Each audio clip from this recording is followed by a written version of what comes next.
What's going on, guys? Hopefully you guys can hear me.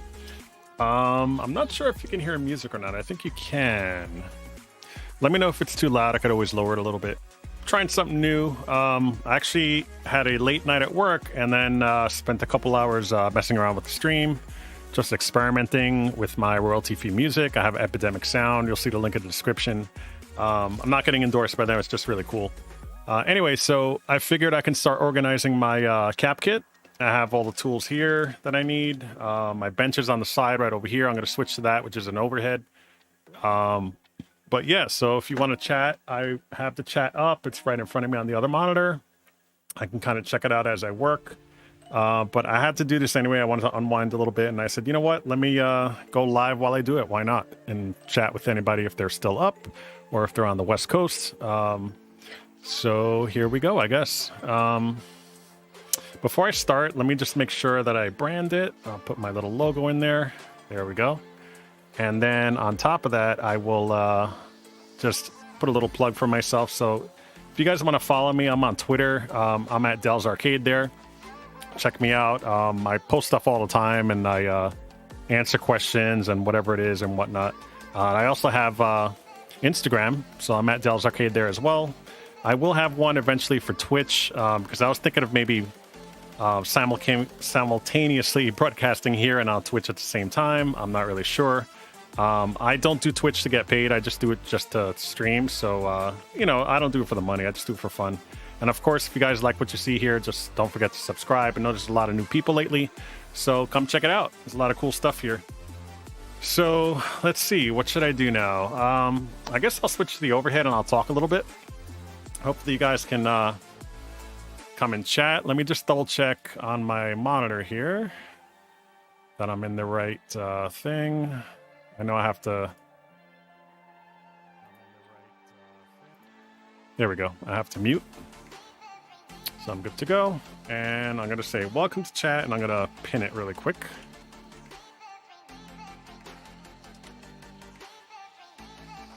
And let's see if I can try doing that.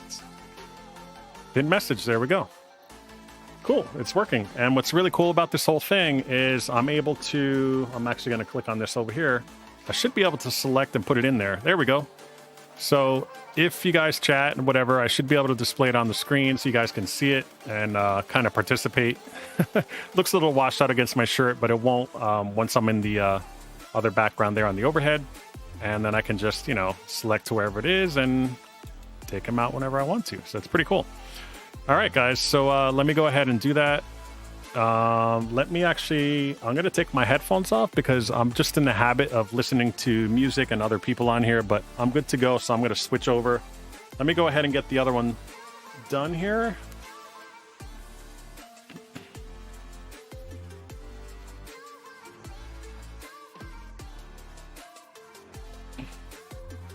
All right. So I switched to the other view. You should be able to hear me still. Yep. And then I'm going to turn on the light and we can get going. It's just a pen here.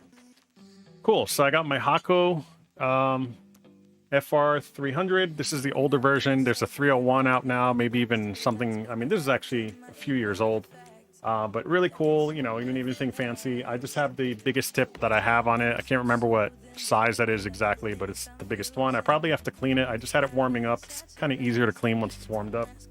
And I have you can't really see it, but the 888D by Hako as well. I have links to all the stuff in the description if you want to check it out. If you're really into this hobby, I would suggest you at least at the minimum get the soldering iron that's quality. Don't use like a $10 Radio Shack one or something like that. Anyway, so let me switch over. I'm just going to move the mic over.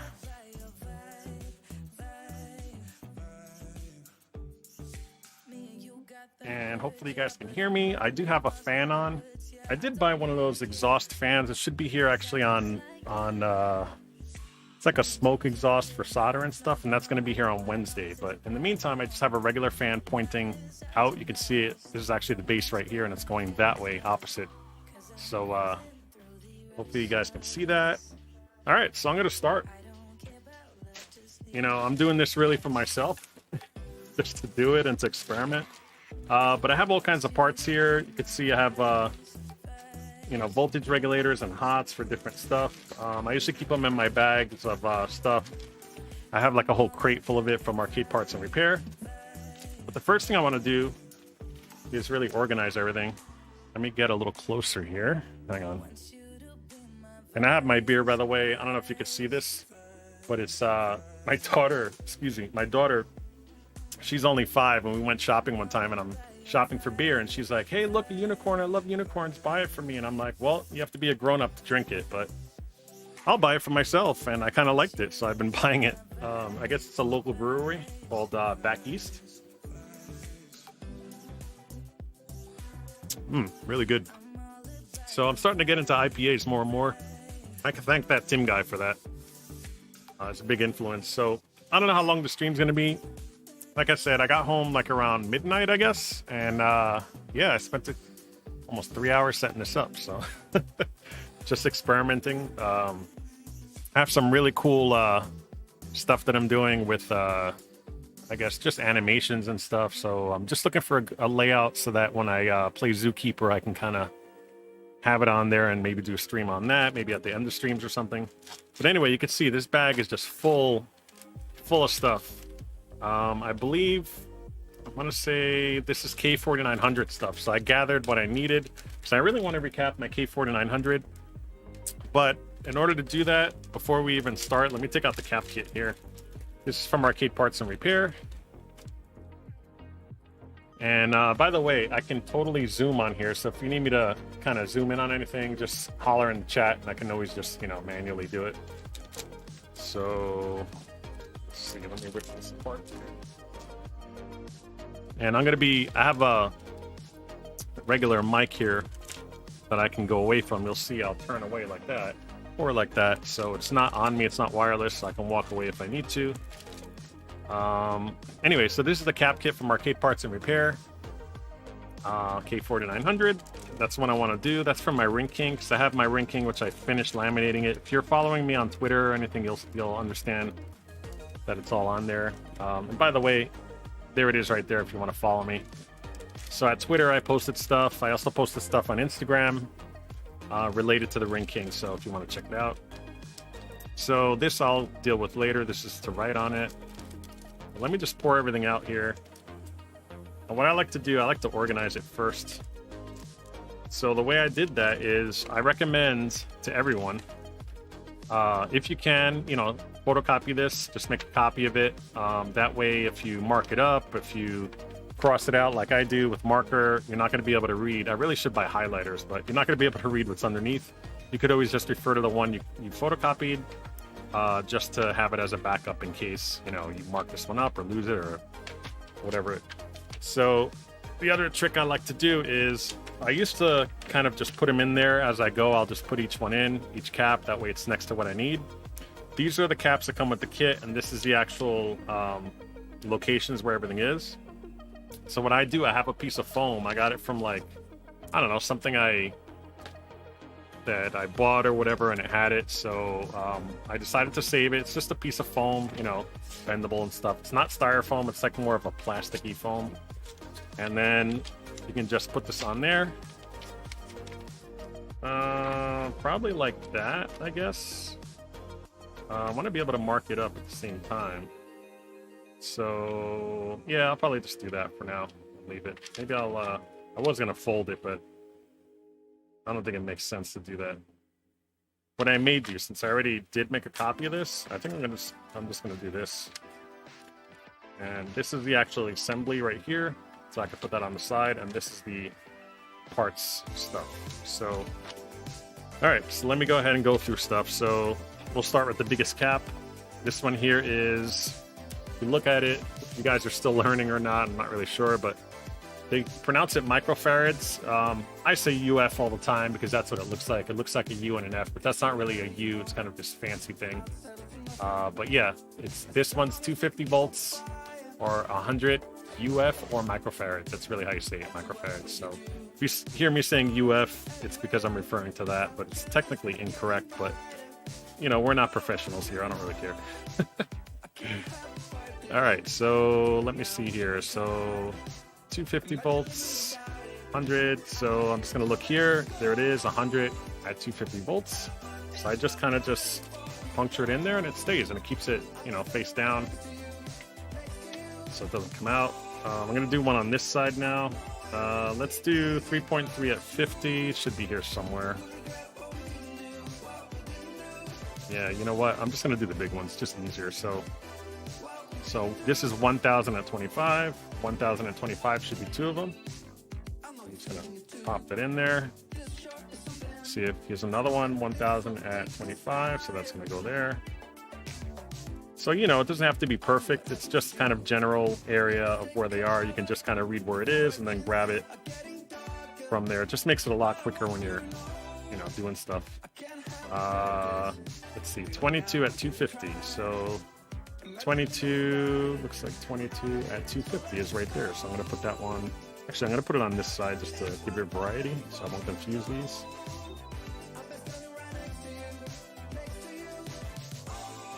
This one is 470 at 35 volts. So there's a couple different ones. Like this one says 470, some are 4.7, some are just 47. So just be careful when you're doing those. So 470 at 35, we got one of them, which is right here. That takes care of that side, keeping it nice and flush. This one is 330 at 50.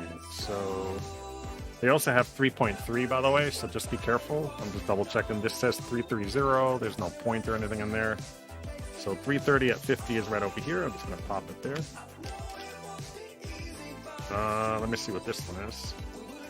This is 47 at 250. Okay. Let me go ahead and just rip this off here.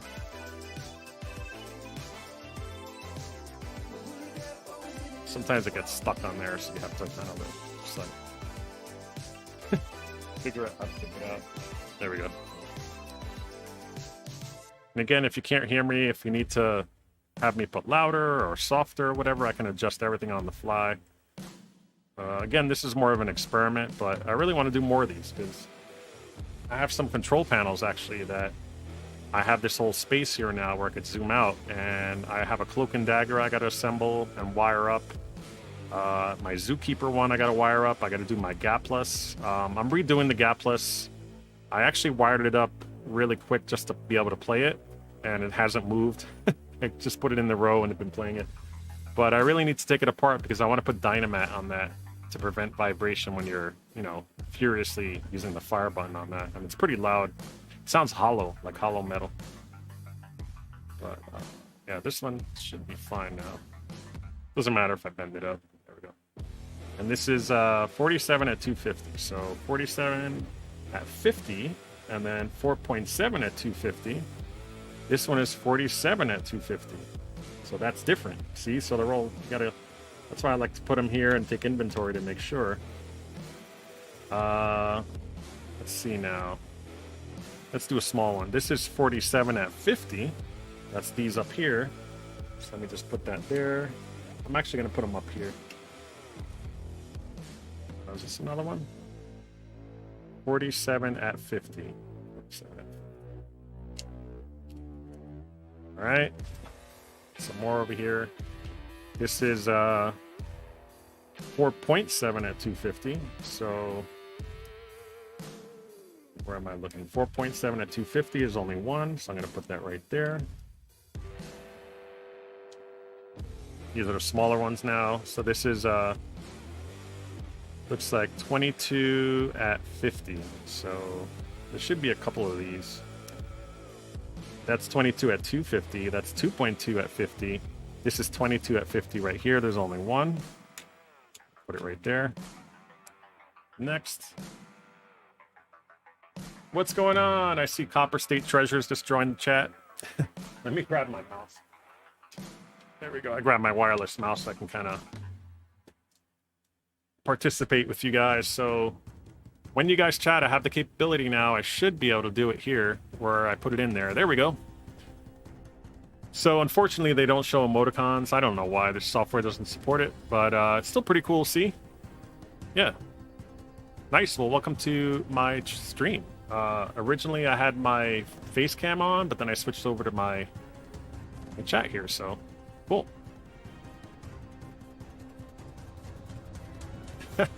Tim's sister from this old arcade. Oh, that's cool. Nice. I'm not sure. We might have met. I don't know. Were you at ZapCon?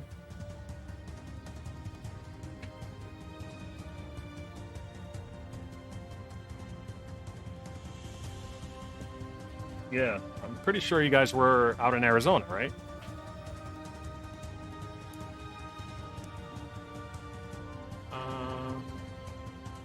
Yeah. Is this old arcade you're talking about the YouTube channel? Nice.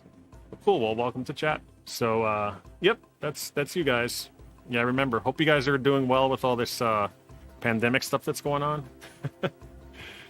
But yeah, so I'm gonna zoom out a little tiny bit. There we go. I'll straighten it up. Awesome. So yeah, welcome. I'm just messing around, you know, doing stuff. I have the multi-camera angles here and stuff, but right now I'm on the bench. So this one here, it says 3.3 at 50. So let me organize that. 3.3 at 50. There's only one. I'm going to put it right there. It's easy to see. And then this is going to be 2.2 at 50. So 2.2 at 50. There should be two of them. Put those up there as well. These look like it's different. These are one. Uh-oh. Do I really don't have another one? 2.2 at 50. Maybe I miss... Let me read this one. 22... What's this one? 3.3. Yep, that's 3.3. Yeah, I might be missing one. Maybe it fell out.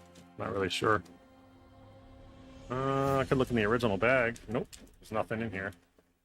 Anyway, we'll come back to that. I'll actually put a little mark next to it in red, so I know.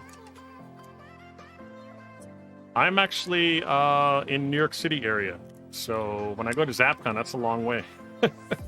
I go all the way out to Arizona. I've been there, feels like 3 times, but I think I've only been there twice. 2 years in a row. I think it was ZapCon 3 and 4, I want to say. So I'm putting a little note just for myself that I got to look for that one. I have tons of spares, so let me actually put it up so you guys can see it a little better.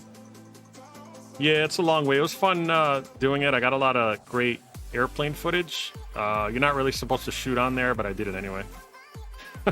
So I have a lot of B-roll that I can use when I travel for montages. But so this is 10 at 250. So 10 at 250 would be, there's 2 of them right here, and it's going to be a little tight. So you know what? I'm going to put this one over here. And 10 at 250s will go right there. There should be another one. Yeah. Just taking them out. Yeah, so it's a lot earlier over there. 3-hour difference, right?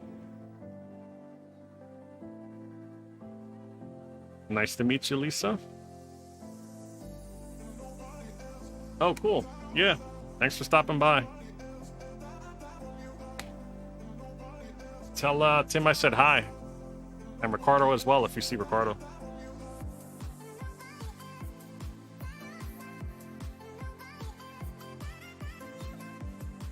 So these go right here.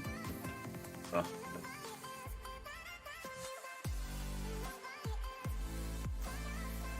Cool.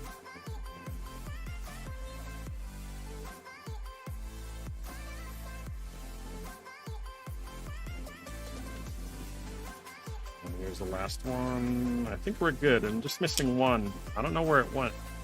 This one here, but I put the red dot is missing. So let me just double check. I have 3 of these. I have 1, which is right there. 2, 1. This is 1.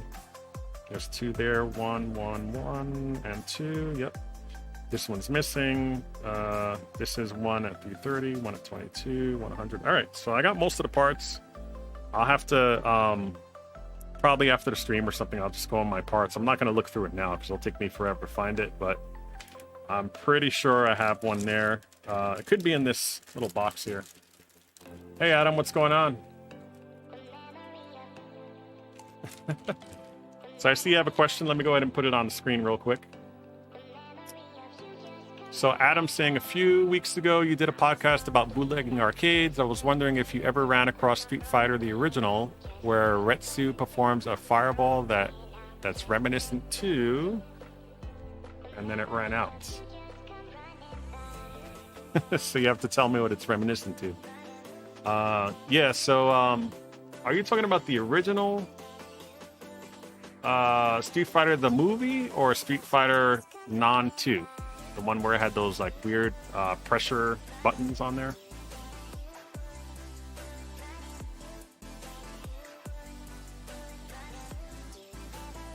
Yeah, I think Renee joined us as well. Renee G, welcome to the chat. What's going on? I'll put your little yo up on there, but I do have chat enabled where I can just put it on the screen, so should be a lot of fun. You said sun? Looks like a rising sun. Okay. Oh, okay, so it's a Retsu performs a fireball that's reminiscent to the rising sun. I see what you're saying. Street Fighter 1, 1987. I have not. I haven't even run again, across a normal non-bootleg Street Fighter, the original. But I have run across Street Fighter the movie, which is pretty rare. That's a rare. They're both rare cabinets, but I believe I want to say it's, I don't know if they had a dedicated version. I don't think any Street Fighters were, but unless it's in a big blue or something like that. But my buddy Troy, he's on the podcast, on the roundtable. He does have an original Street Fighter, the movie, which everybody hates because it's so bad it's good. It's a lot of fun to play. It's kind of like Pit Fighter. Pit Fighter's pretty bad too, but it is fun to play. Cool. So yeah, if you haven't followed along, I got like a piece of, it's not even foam, it's like packing material or something that I got like when I ordered something. And so I kind of tore off a piece, and it's really good for cap kits because then you could just stick everything in. I recommend you photocopy this in case you need, to cross anything off. I actually split it in half so that I have the actual locations and everything on this part. It's just one piece of thing. I just tore it off. This is going to be my parts thing. I can just put it wherever I want and just quickly look at it and grab whatever cap I need without fiddling. So let me put that on the side. Let me actually zoom out a little bit. I've zoomed in so you guys can see better. Yeah, we got a full view here. We got the Hako 300, FR 300. And you can't see it, it's off camera, but I have the soldering station right there. And that's it. So let me see where I am. I have to look for parts to see, but right now I got all my I guess voltage regulators and hots. I can't remember which is which. Yeah, this is the voltage regulator for the K4900. Had everything labeled. So there's two in here. I believe the hot is what's bad on there. I have a feeling because I do have a flyback, which I wanted to change out. So this is, I label everything. I'm like super niche about stuff because I have so many boxes with stuff I can't tell what's in there. And I just basically open it up, check it out, see the model number that's small, and I just write it on there. And I have like probably 2 deep of each one. So I have 2 4900s, 2 K7000s, 2 G07s, and so on. Because these flybacks are running out, and a lot of them, they're not 100%. They may be bad too. So, but that's it right there. It's protected on the bottom. Hopefully it's not bent up. But I definitely need to do that because I'll show you the chassis now if you want. Well, you know what? Let me show you the parts to have them out. So this is the this is for 4900, G07, or 4800. I usually write what's on there. Hey, what's up, Brian? It's been a while. So Brian stopped by and said hi. So there he is. Check it out. I got a new animation there. Played around with the CSS or whatever you call that crap. It's the code. I was coding for a while, but I got it to animate, which is pretty cool. But anyway, yes, I have that. This is probably going to be replaced. I have some resistors just in case. This one, it looks like it says for K4600, but I have it here just in case I need it. What else do I got? This is for 4900. This is the 1 watt 47 ohm resistor. So I have basically all types of resistors here. These are transistors, probably for the neck. Yep, these are the chroma transistors for the neck. So if I'm losing a color or something, I've never tried the monitor. The monitor is completely dead that I have, the chassis. But because it has a flyback that's cracked and the blown fuse, and I'm pretty sure, I would bet anything that this is a problem, that it needs a new hot for sure. Let's see here. These are the fuses. These are the terrible ones that you can actually get clips to replace them, but these are actually with the little pigtails on them. I got all this at Arcade Parts and Repair. I did a giveaway last month on there. I got $100. I won a contest for $100, and Peter contacted me. He said, "Hey man, you won it." And I was like, "Well, let me pay it forward and just give it to the viewers." So that's what I did. So I gave away two $50 vouchers for that website. Wasn't paid to do it or anything. I just want to do it, paying it forward. But normally, whenever I order parts, I'm in the habit of ordering at least one flyback with it to save on shipping, because these things, like I said, they're running out. So this game that I'm doing, Renee's asking, what game are you capping this monitor for? So I'm actually doing it for my K4900, which is the Ring King. So Ring King has not made it to the basement yet. It's actually at Jeff's house. You've seen him, Jeff Kinder. We worked on it. It's all laminated and ready to go. It's beautiful. So I guess because of scheduling conflicts, he hasn't been able to come over. But next time he comes and hangs out, we're going to work on some monitors. He has some G07s we're going to work on. And he's just going to bring it in his truck, and we'll bring it downstairs. And everything worked in it. It was actually playing blinds with the monitor that was dead. There was no neck low or anything. And then when I examined it further, which I'll show you in a second, you'll see why. So I bought basically everything I need. This here is the, I believe this is the B+ pot. I ordered it just in case, because sometimes they're glued. I'm not sure if it's glued on the chassis. I don't remember. These I'm going to change out too. These are the neck pots. They get kind of crunchy on that monitor, so I'm just going to swap them all with brand new ones. These, I believe, I don't know if you can get these anywhere else, but Arcade Parts and Repair, Peter, I guess, manufactures these with a vendor somewhere where they're a perfect fit. So they're drop-in replacements for the pots, and these are really high-quality ones that I love. They're just so smooth. This is some mica. Mica is like the insulation between the hot or the transistor. I'm trying to see if I can show you guys. Is it in here? These are like P7000. Oh, here they are. So I recommend you guys get these. They're kind of rubbery, where you don't even need the pastes. Let's see if I have the paste here somewhere. I'm not sure if I do, but it's basically, yeah, it's like the stuff you put on. It's not exactly the same, so be careful what I'm saying, but it's similar to the stuff you use for processors if you ever build computers. It's kind of the paste you put on, but this one is non-conductive. If you get conductive, flames will shoot out. You never want to do that.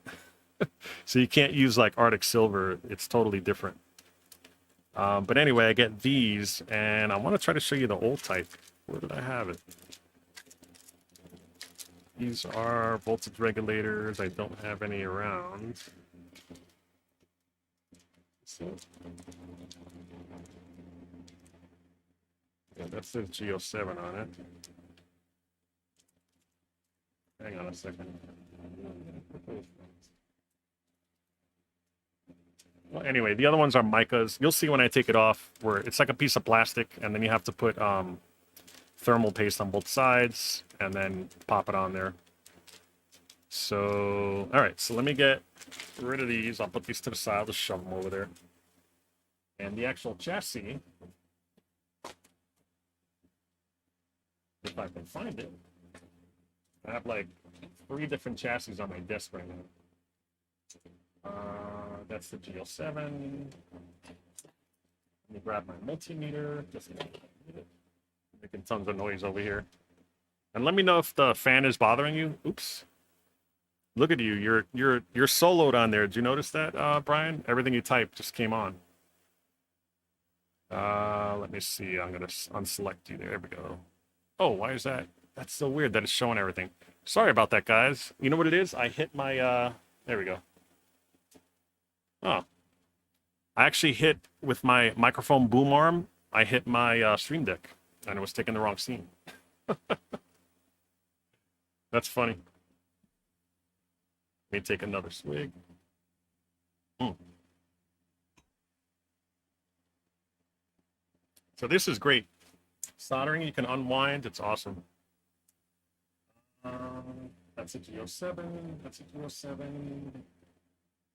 This is the 4900. Here we go. So the way you can tell the difference is the 4900 doesn't have the knobs vertically. They're kind of just on the board horizontally. So right away you can tell, uh-oh, this is a 4900. But honestly, this is one of my favorite chassis to work on. Super easy to take out. It's literally like a screw here, and then you disconnect everything and pull it right out after you discharge it. This one has the infamous white knobs on the flyback.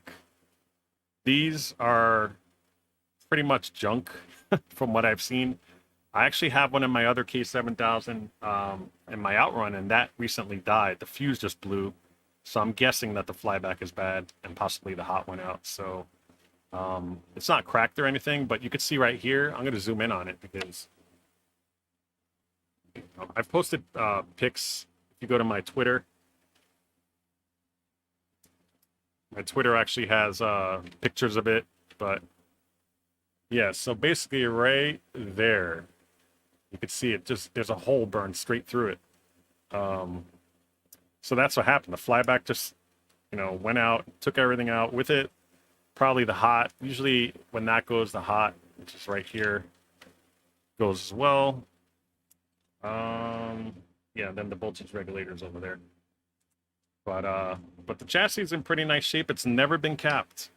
I remember when I took this off, they usually have like a seal that goes on the tube. There's like some it's kind of like silicone that you put like on a bathtub or something to seal stuff. It was like rubbery glue almost, just to keep it on there. That was totally intact where no one's ever taken it off. So no one's ever worked on this monitor. I'm pretty sure. And then this here, I'm not sure if I'm going to replace it. See how it's wobbling around? It's still intact.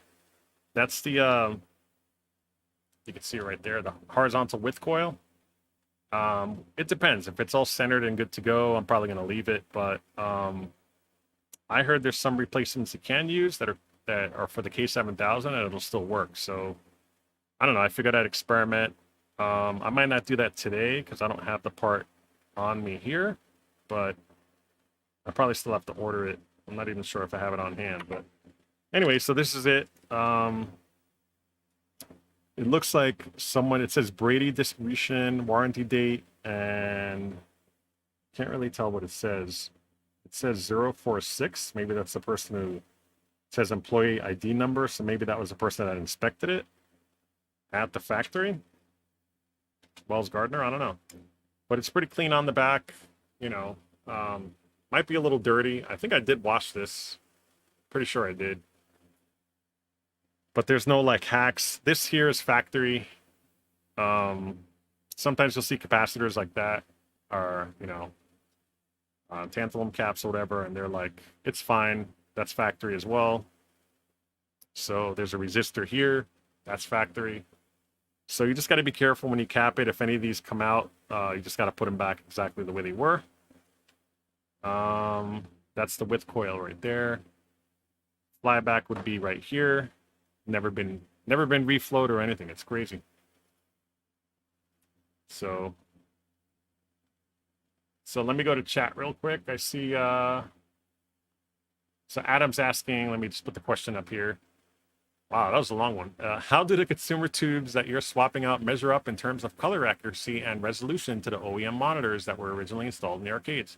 It's actually pretty much the same unless you have like a medium res monitor. I've never swapped a medium res monitor, but I've been told like for 720 or something, you can use a regular TV that's not higher dot pitch. It has to do with the dot pitch. But it still looks just as crisp and clear when you cap it and everything that a lot of people don't notice. So given the scarcity of tubes, you can use a standard res, like regular TV, on a medium res monitor, and it shouldn't matter. But yeah, it looks just as crystal clear to me. I mean, I've swapped K7000s that look like factory when I'm done with them. It's beautiful how it looks. So, yep, hopefully I answered your question. Let's see who else we got here. So Joshua Manypenny said, "What's up, Deli?" It's really funny you call me Deli. I think of a deli like, you know, where you get like subs or heroes or wedges, depending where you're from. Connecticut, they call them wedges. New York, where I'm from, they call them subs or heroes. Yeah, so. And then, oh, I missed Mikey Currington. Hey, what's going on? He said, funds for insulated electrician's gloves and the camera. Cool. Yeah, I got your email. I've just been too busy to answer it in depth, but I'll give you a call. So Mikey's he's OG to the channel, so really good guy. But yeah, thanks for donating that $20. There's super chat. It is enabled. The stickers are enabled. All that good stuff. Let's see what else here. What do we got? Joshua Manypenny. Yes, this is completely live. Yep. So it's kind of like 3:15 at East Coast time. I got home at midnight, probably a little past midnight, and then started working on this stream. And I said, yeah, let me just throw on the stream real quick. But then you get involved with, oh, let me make things animate. Let me do this. That's just the quality of my streams. I'm just super picky about that because I'm trying to make it a really good product. So every time I stream, I get better and better, I think, because I learn stuff all the time. Like today, I just learned that I could bump my arm into the stream deck and take everything to air wrong, which is what I did. Nice. So Retro Arcade Music Man is asking, what company does your merch? It's in the link. I don't remember, honestly. I can check it out and see. Let me quickly look. Oh, I do it through Spreadshirt. So Spreadshirt.com, to me, I've tried a couple samples from other places. That's, to me, is the longest lasting and the best quality. Everybody who gets it, especially the long sleeve stuff, they're like, man, this stuff is really soft. It's really cool. It's like broken in already, pre-shrunk. So that's who I use. Yeah, I don't have anything directly linked to YouTube yet. I think you need like 10,000 subscribers. I guess I'm halfway there. But you know, to me, I mean, I really do value my subscribers, but to me, that's not the number one reason I do this. I just do it for fun.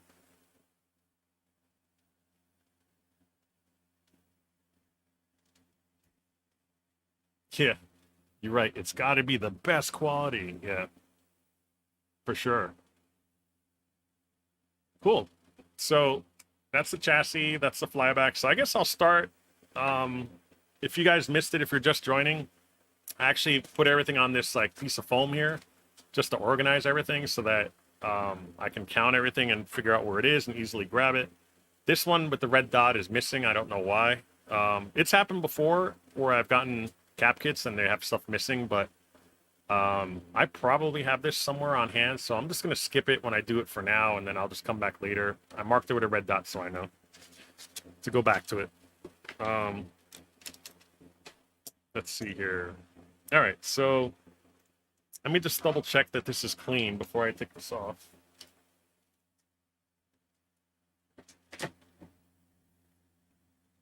So I'm just going to make sure that the soldering iron is good. So let me zoom out here. Hey, no problem, Mikey. Yeah, I was planning on just doing the stream impromptu. You know, when I had the, like, while I was at work, I said, you know what, I feel like doing a stream. Today was stressful.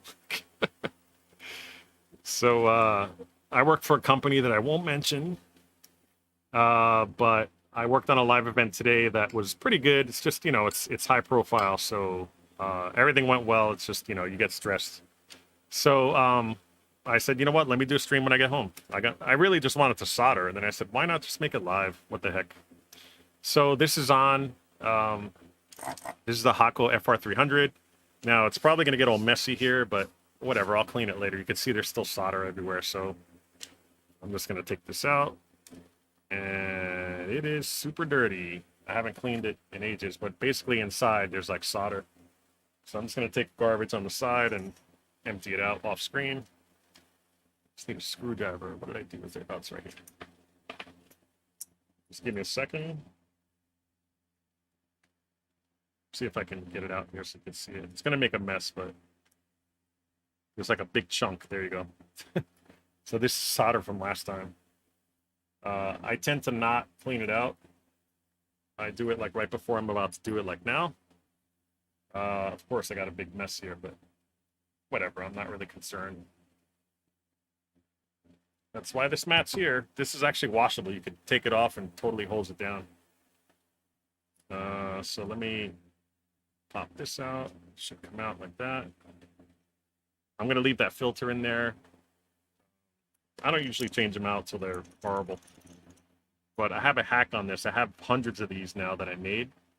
I actually bought a hole punch and just made them all myself. Because they were pretty pricey. These are like carbon filters. Alright, so this looks good. It's all good to go. It's right in here. Let me just put this down here. Hopefully you guys can hear me and not the fan as much. And you can hear music too, right? That's my new thing that I'm experimenting with. I have epidemic sound, royalty free in the background. Yeah, so Joshua is saying, that is awesome, Billy. I really like that foam caps trick. He's talking about with the foam here, it just keeps it all organized. And it's portable. You can bring it wherever you want. Like I can work on it later if I want to. Yeah, let's see who else. Yeah, Ian Kellogg, Mikey's saying Ian Kellogg had everything labeled on tape. Yeah, that's totally true. One of my friends, Gibby, he's on the roundtable. He came across, he went to his house, and he's like, check this out. It had the John's Arcade label and everything when he was marketing them. He's like, look, it's an Ian Kellogg kit I found. I think he's opened it since then, but it's pretty funny that he had that. Let's see.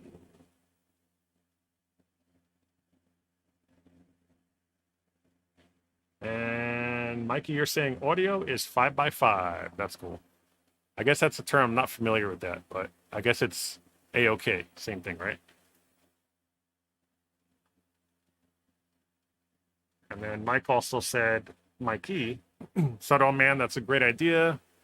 Send with a cap kit, a piece of foam that's pre-labeled with component values so you know what goes where. Yep, that's why that Ian Kellogg comment came out.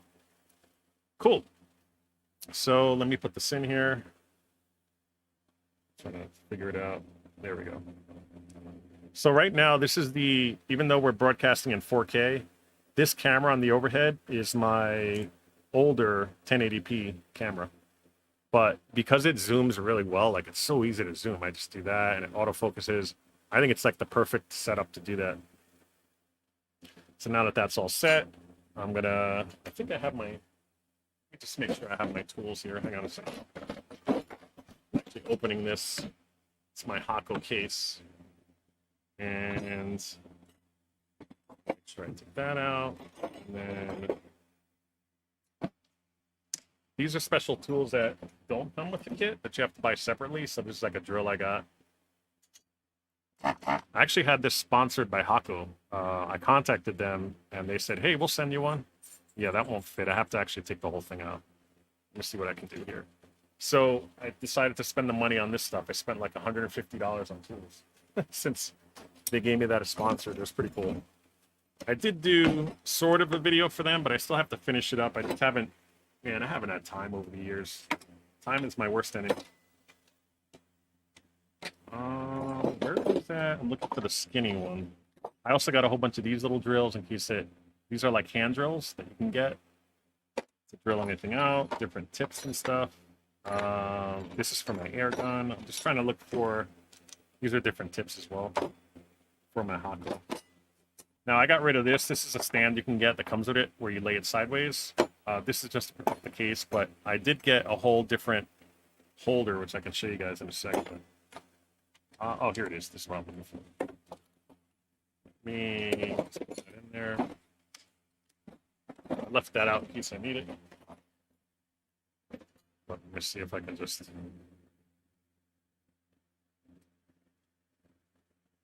Get that in there. There we go. Yeah, it looks like it's clear, so I think I'm all right. Yeah, it's not really doing anything because there's no suction, but this thing gets super hot, so don't ever touch that. I've made the mistake, like, oh, the coil's fine, but it's curled like that, so you don't get the heat, but that thing gets super hot. So I just put it away. And, oops. I just dropped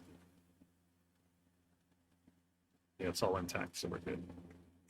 So the filter goes to the back like that, and it's like a gun. You just load it, and you're good to go. So you do that, pop it in, and then you kind of just secure it, and perfect suction. So I don't need this. I'll put it back before I lose it. Actually goes on the side. So it's actually funny that I haven't done the review on this Hako yet, but I will. And it's going to be really, all the ones you see out there are like, oh, I got this brand new Hako, brand new this, brand new that. I've had issues with it, where some of the screws on this right here, they came out. So these right here, like that one there and that one there, and then these four came out. They just came loose over time with the vibration. I'm going to tighten it just to see. Yeah, they're really tight, so it's fine. So I had to actually, I lost one of them. I had to go to Home Depot and take my screw there and figure out and get four. But that's going to be in my review because it's going to be a more in-depth, like, hey, I've had it for a long time. Does it still function? Does it work? Yep. I would never trade them for anything. All right, so I guess we'll start with the flyback, right? Some people will take this off and disconnect everything, and I mean, I have to do the flyback anyway, so I really should disconnect everything. Well, actually, this is the G07. What am I doing? Grabbed the wrong chassis. Sorry, guys. Hang on. I'm just working on too much stuff at once is what it is.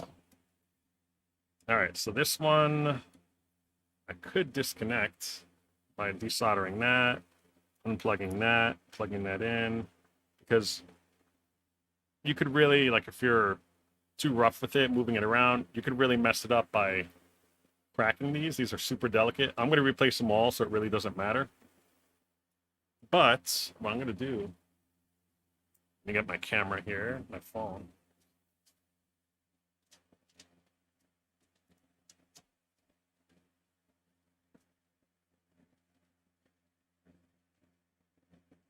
You guys are comedians in chat.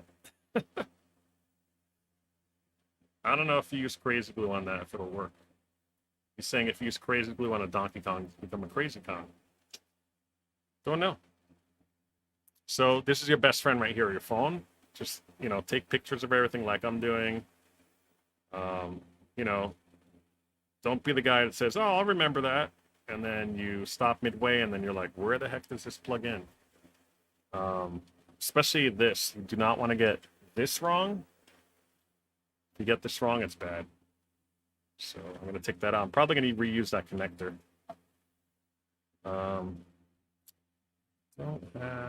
Let me go get my cutters. Give me 1 second.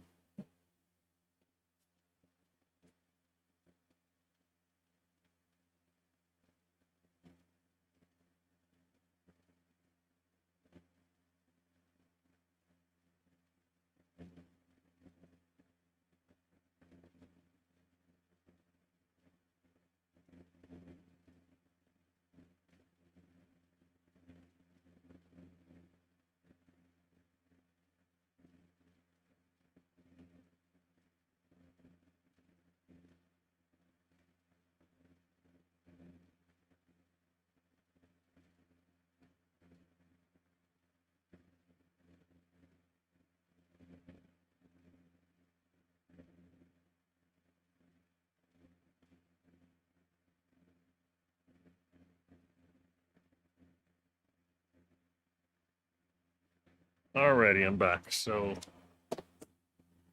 got my cutters.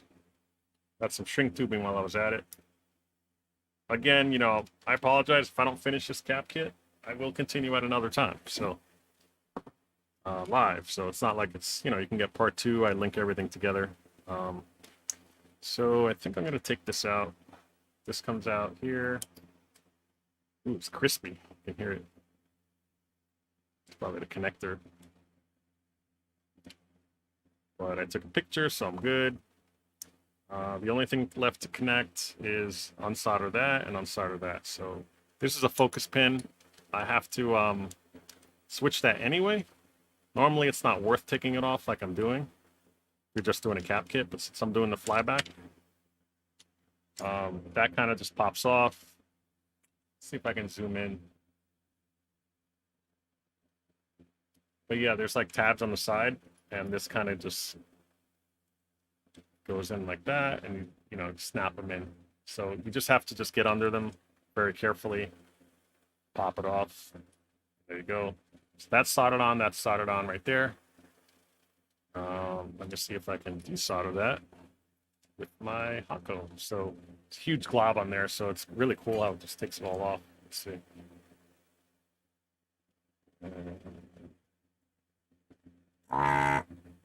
This is old solder too. It literally has never been removed. So if you're wondering how factory looks, that's how it looks. I think I'm good. I think I'm able to unravel that. Looks like somebody cut. I might have done that. Yeah, that's what I did. So this right here goes to the chassis, and I cut it off. This brown should go to the frame there, yeah. And this one here goes to the chassis.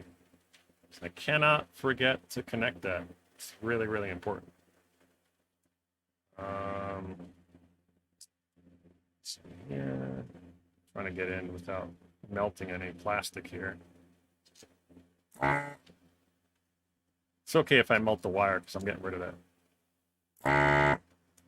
And it's pretty loud, sorry. I didn't think of that when I was doing it. I was like, wow, I'm gonna keep hearing that loud noise. I could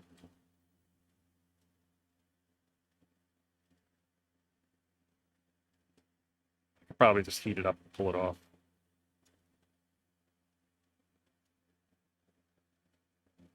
Yeah, I've done that, Mikey. I forgot to connect the anode cup on my Thunderblade. It's one of the first games I got, and the picture kept moving around. Like, it was on there, just not on there good enough. And I kept getting like this, like, it would collapse and, like, you know, it was going crazy. And then I realized, I'm like, holy crap. I'm like, shut it off right away, and I got lucky. It didn't do anything. I discharged it, put it back on, and then it worked fine. That was a K7000. It's one of the first monitors I kept. I got that machine for $100, broken. It didn't even play blind.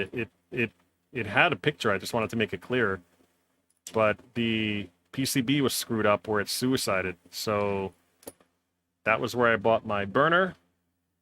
I actually burned a couple of the unencrypted EPROMs. I replaced them. Oops. I don't see. That's what I didn't want to do. Let's get on that.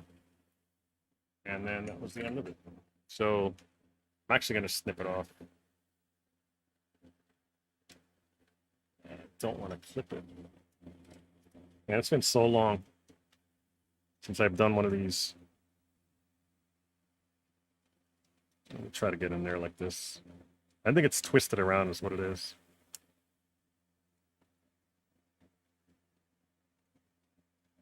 Come on, get out. I wanna get this away. There we go. That's done. What I could do is do this. Yeah, I'm gonna do that because I'm just gonna put a new end on here anyway. So I just cut it off just to remind myself that there's 2 points that need to go on there. So I'm just gonna leave it like that. Even though this one just came right out. I don't know, we'll see. Maybe what I'll do is I'll add some solder so it won't fall off. Sorry, I'm doing this off camera. I just want to get this on here. And as you can see, my fan is taking it away. Nice.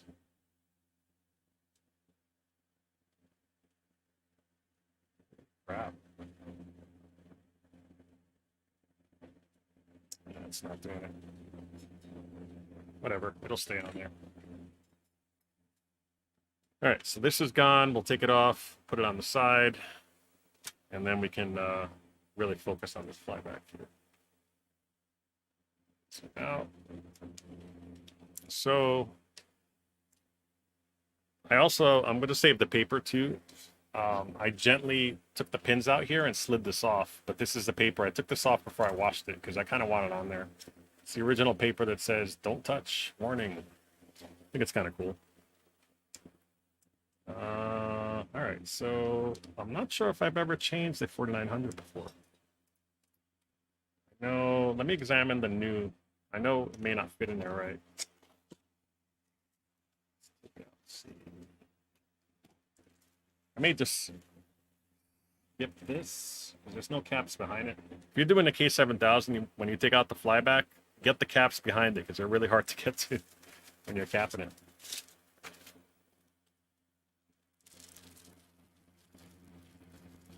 What are you saying? It's brick outside? Let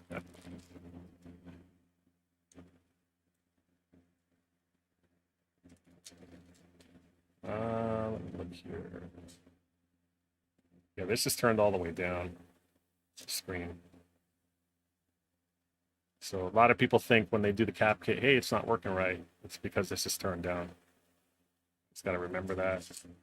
And then, all right, so when we put it in, I want to make sure, I don't think we need this top portion screwed in. Let me look here. It's weird. And this is definitely a 4900. Yep. So double check. Zoom out. So to take the other one out, let's see here. I think this has to, there's like a huge screw that goes all the way through it. And I want to see where that goes. I think it's actually part of the flyback itself. And of course, I don't have the tools here to do that. I gotta take that off. Hang on. I gotta go get more tools.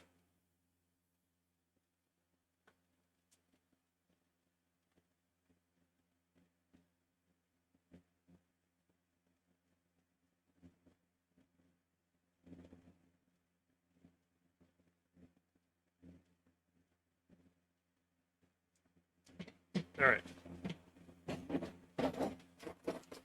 Put that back. Yeah, I'm totally cheating.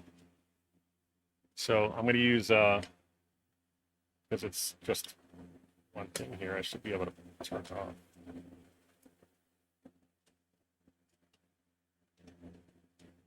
I got to be careful. There's like a lip here you can't see. It's preventing me from turning it. There we go. All right. I always go backwards. I hate that.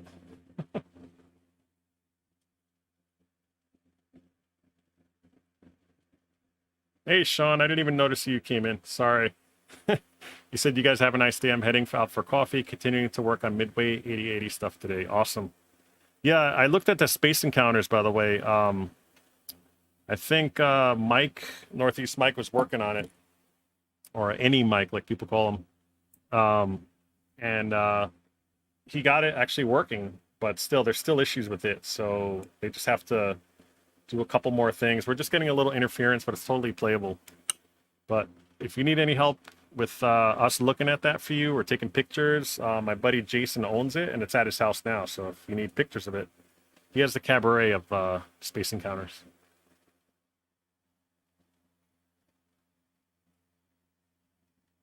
So I'll put him on the screen real quick. So that's Sean. His channel is awesome. Visit his channel, Classic Arcade Repairs.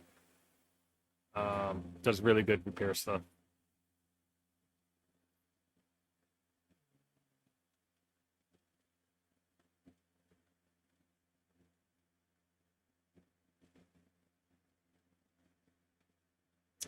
Adam, basically anything with, if you can get one with S video, or if you want RGB, I would get one that's, don't go crazy spending money. He's asking a question, basically, what component equipped CRT bubble curve tube set would you guys recommend for retro gaming? I mean, I'm not gonna lie, the flat screen CRTs look good too. So if you want to get like a Trinitron, those are like the cream of the crop. Um, so that's what I would look at. And some TVs are modded.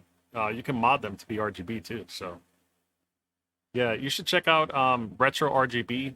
It's a YouTube channel. There's Bob, he's a buddy of mine. He actually lives in New York, where I'm from. So he came over. He bought my Outrun actually, my spare Outrun that I had. But check out his channel. He'll answer all those questions. You can probably ask him on the comments there. He's really knowledgeable about that stuff.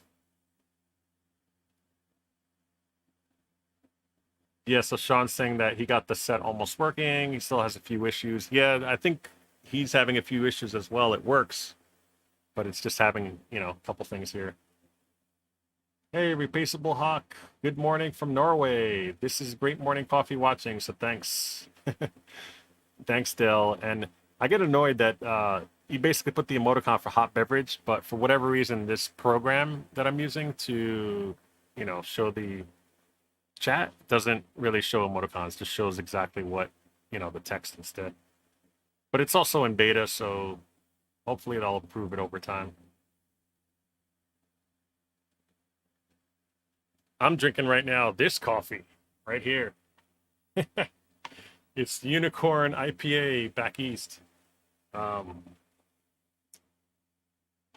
just drank a little bit of it. I might not finish it. I'm not a heavy drinker of alcohol by any means. Yeah, so this came out. I don't know if I have to take out this one. I'm going to take out these just in case. I don't think I need to, but let me get my screwdriver. There we go. So let me zoom out here. So I'm trying to get this plate off. I don't even know if I need it for the reinstallation. Putting everything in that magnetic dish there.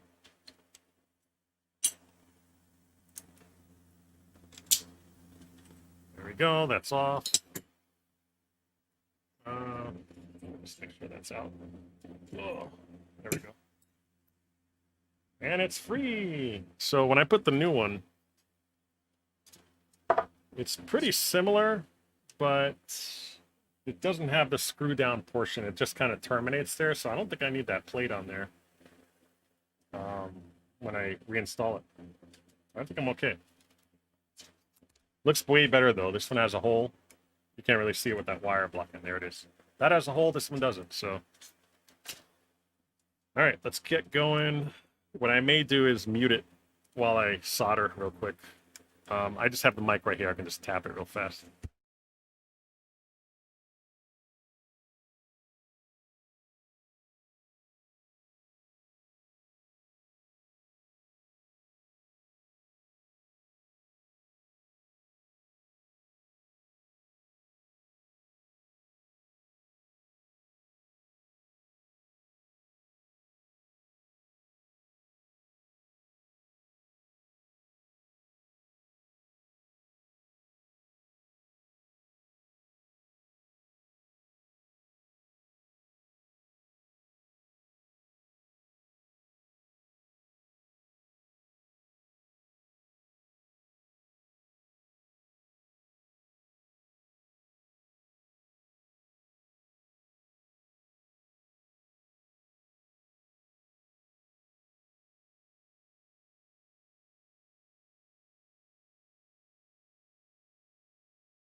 Okay, I'm back. And by the way, the stand that I got that I was trying to show you earlier was this.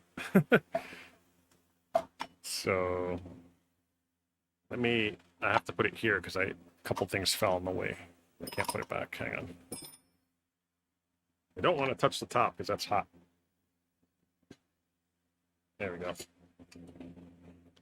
And I did take off the neckboard piece before I washed it, by the way, so I'll put that up there next to that other piece I want to put on.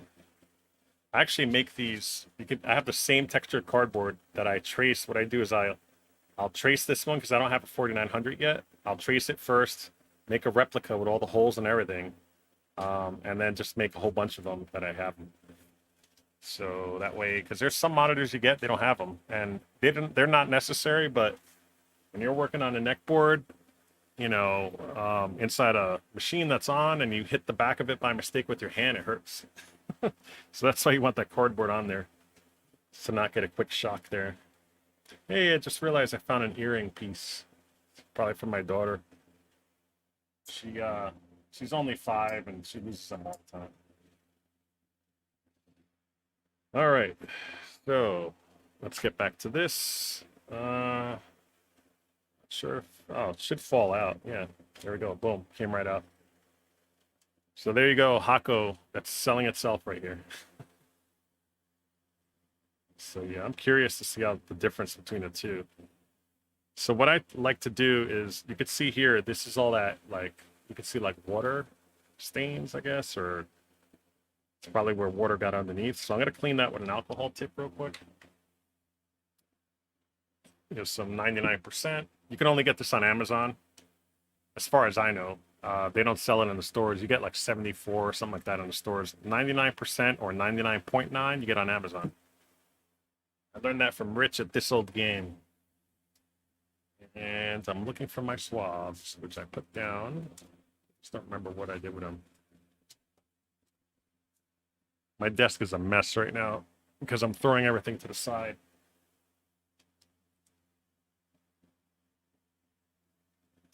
Bear with me. If I can't find them, I'll just use some tissue. Where are my swabs?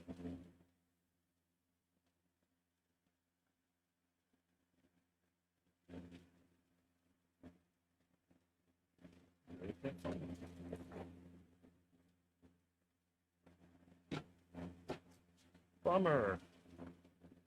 Yeah, I need those, so I'm gonna look for them.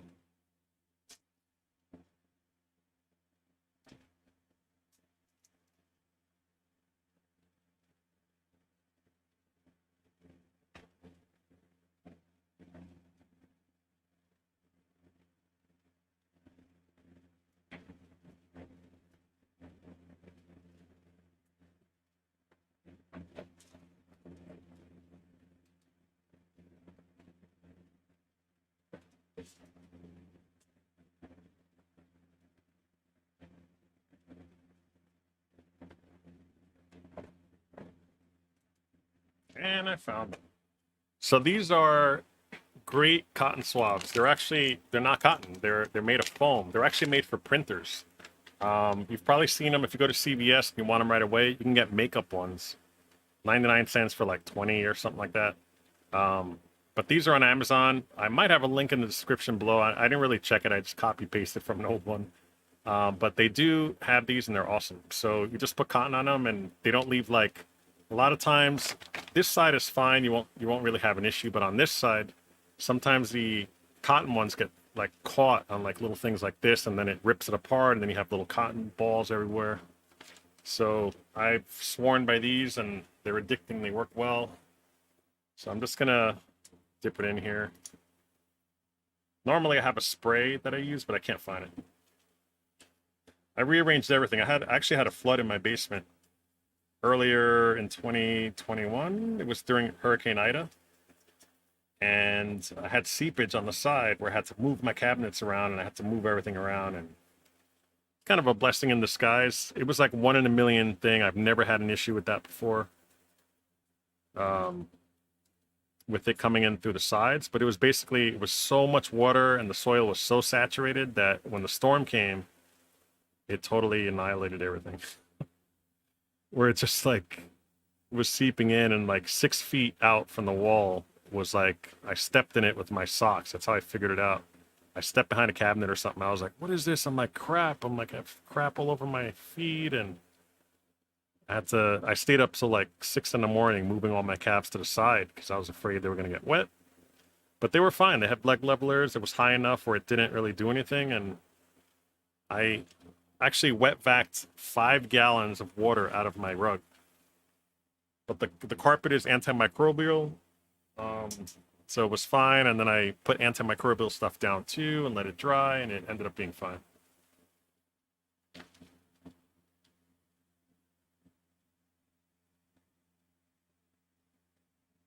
Yeah, I'm looking at the chat now. Replaceable Hawks is saying, so you guys discussing the bootleg calves some weeks ago. Sure hope that that Tim guy will get the red UFO up and running. He got the board set from me. Yep, I remember you when you said that. Um, yeah, I don't know. I don't know what he wants to do with that. I'm guessing that he's probably going to make it a red UFO, and he might have some sort of switcher in there to switch to the other games, or maybe like switch the control panels. I'm not sure. It's really cool. I think bootlegs are awesome. They're one of a kind. I feel like they're rare. And by the way, I just found this on the side. I think this is the missing cap that we need. Let me double check. Maybe we'll get lucky. So 2.2 at 50 volts. This is 2.2 at 50 volts. Home run. Nice. So we now have 0, even though it doesn't want to get in there. Come on. There we go. Yeah, this thing is bending up. All right, so now we have a complete set. Cool. I just happened to find it on the side here.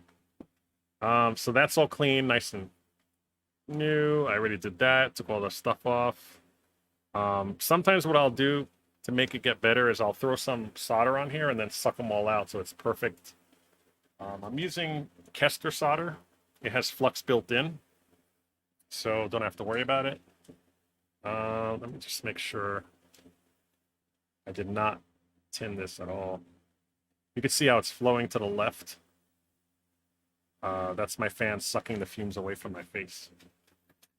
I can't wait to get that smoke, like carbon filter fan.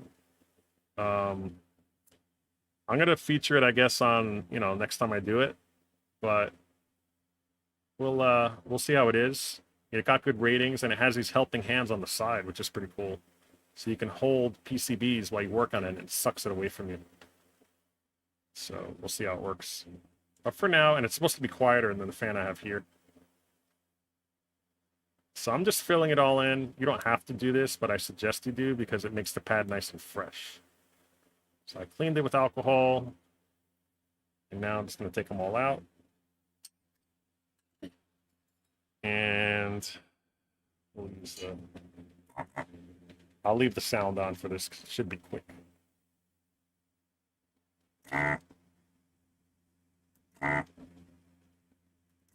Headphones, I apologize. With headphones, they're going to be like, what are you doing to me?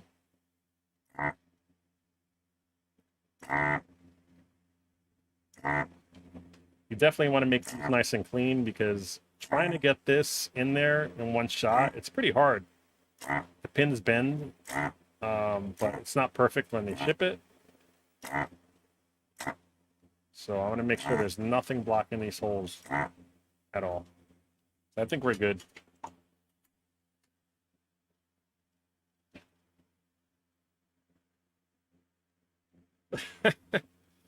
It's the soldering iron, believe it or not, Mikey. He's saying that that I'm better at soldering than him. Wrote in the chat here.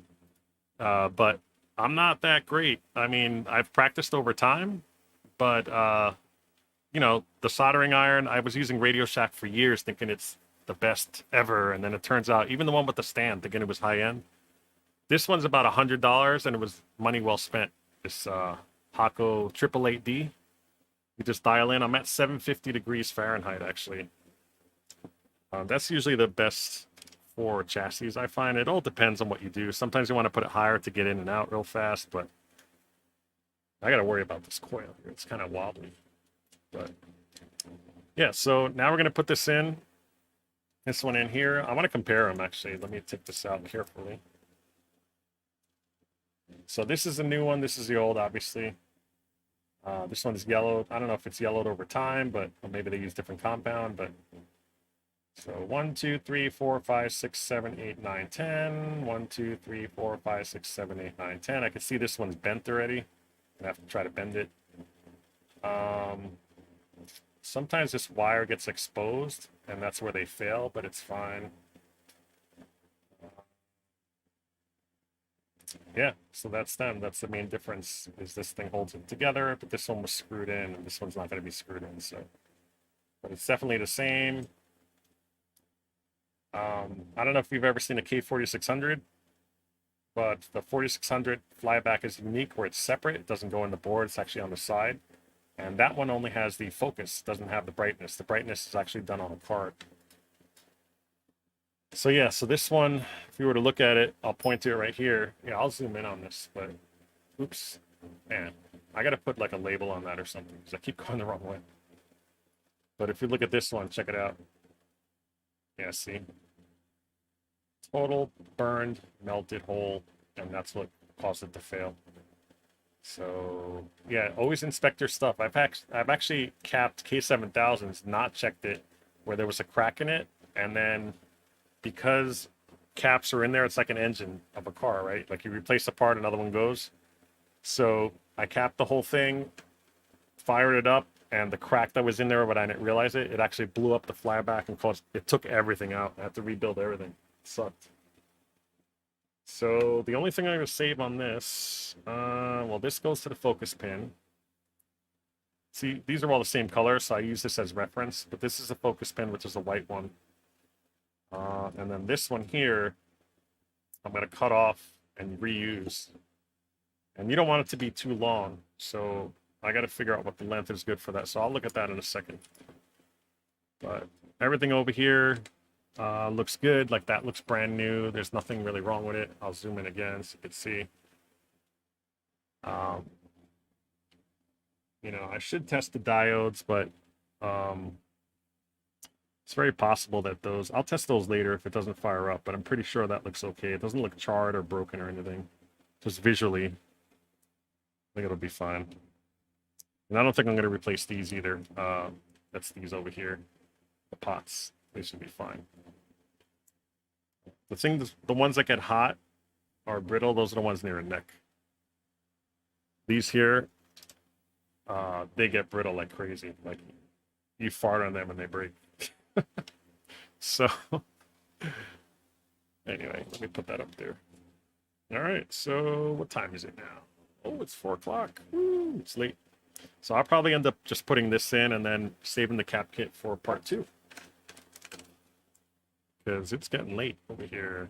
This is the one I don't want to put in. This is a new one, so I hate that this is peeling here. There's nothing I can do about it. It's just going to stay like that. That's a sticker that he puts on there. It says arcade parts and repair, made in China. By the way, I have to bend that piece, so I'm going to use this. And so this one, you can see if you look at it at an angle, see how it's bent? That one right there. So I'm going to try to unbend it just by like one like that. Spot. Still. Sorry, I'm doing this off camera. I apologize. It's probably blurring.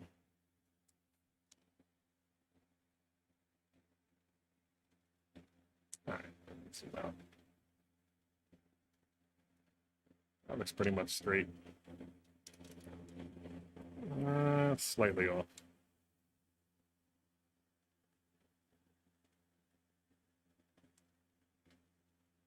The rest look decent. All right, so the straighter you get it, the better. And let's pop that in there. It's hard to see from underneath. Oh man, that one's like...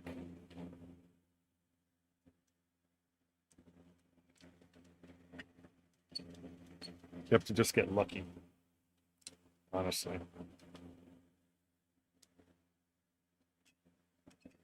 There's that chalkboard, nails on a chalkboard. All right, so some are in. I could see some of them are in here. Trying to get the rest. Oh, look at that. I got lucky. Look at that. Oh, they're all in. And let me just press down. It looks like this is kind of in the way, but not really. All right, so I'm going to tack it in there. I should be able to have it rest on there. Yeah, I'm going to have to hold it because... So...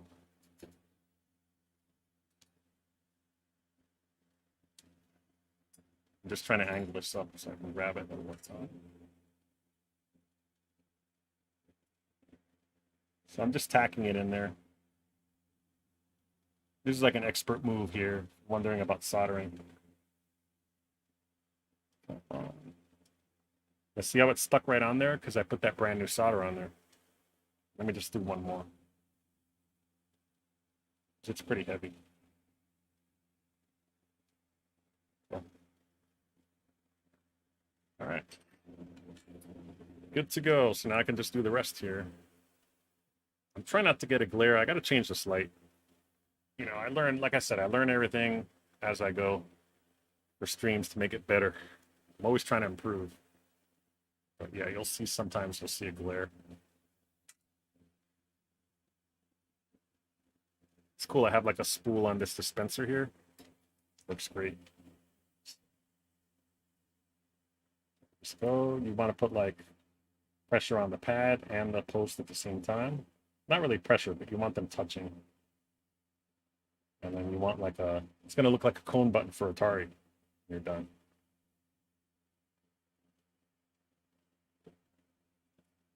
This tip has seen better days. I haven't used it in a while and it's oxidized, I can tell. It's fine. It's working great. That one I redo. That's the one I tacked in. I'll just put in there.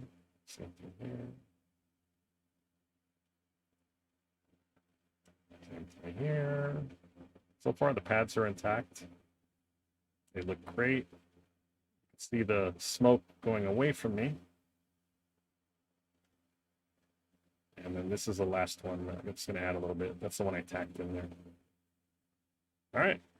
So we don't have to reflow it on the flyback because it's already done. It's brand new. So that's it. It's in there great. Let's zoom out a little bit. And eventually my goal for these things is to have like a friend on or something and we can do it together. Like I'll have them picture in picture. Yeah, this is actually the one I got is leaded. He's saying there's hardly any lead in that smoke. You'll be fine. So what really sets me off is not the lead. It's there's like some sort of flux and like there's something else in there. I can't remember what the chemical is, but it gives me asthma.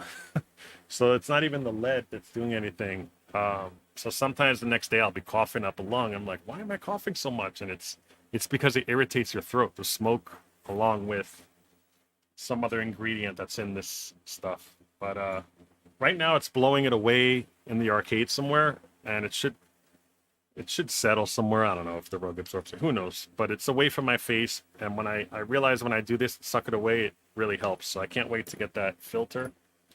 It was like $60. It wasn't too much, but I really needed it. I was gonna wait to get it to do this, but I said, nah, let me do it today. So I'm gonna need this here. So that's the one that's on the bottom. So I'm gonna terminate and cut this off. People tell you not to do this, but it's completely safe, I think, especially for a flyback. But I used to crimp these on with a butt connector, and I've never had an issue. So I'm going to properly solder it and put shrink tubing over it. It should be perfectly fine. This one goes, so the one on the right, which is this one, it's a skinnier one. This one goes to the focus pin.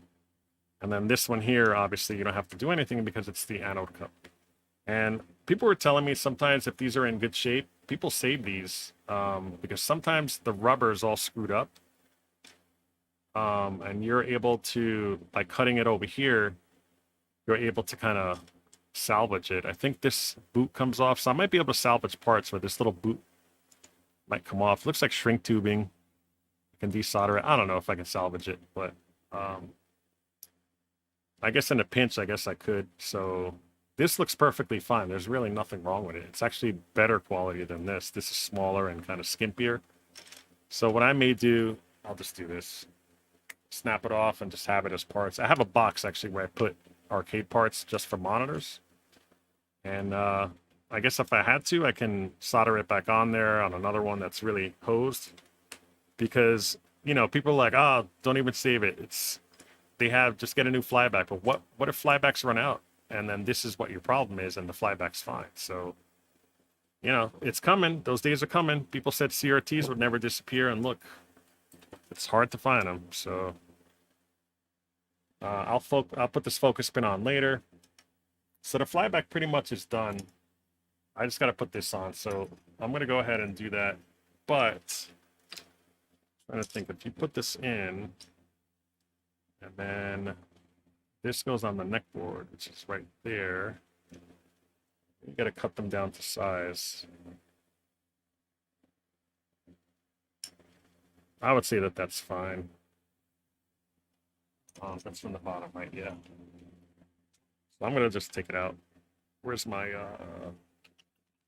right here. Oh, check that out. I keep leaving you guys up. I'm terrible with this live stuff. That's the other thing, too, is if I have another person, they can keep an eye on chat for me and let me know what's going on.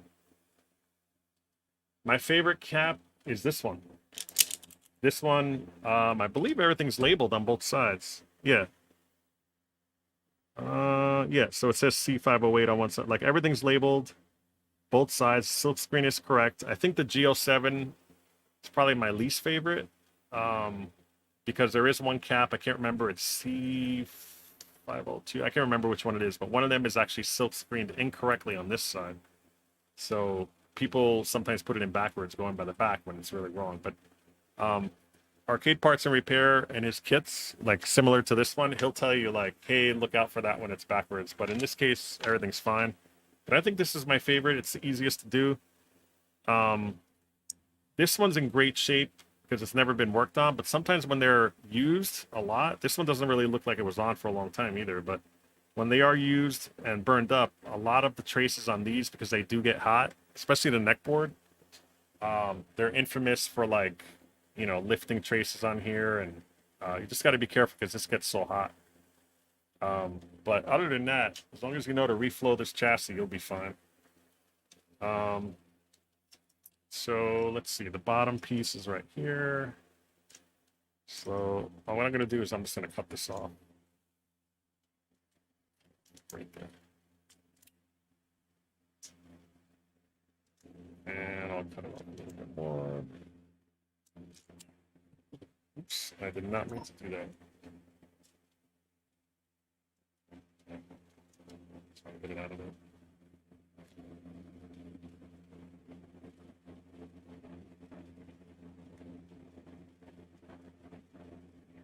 Okay, I just removed the sticker just so I can get to it.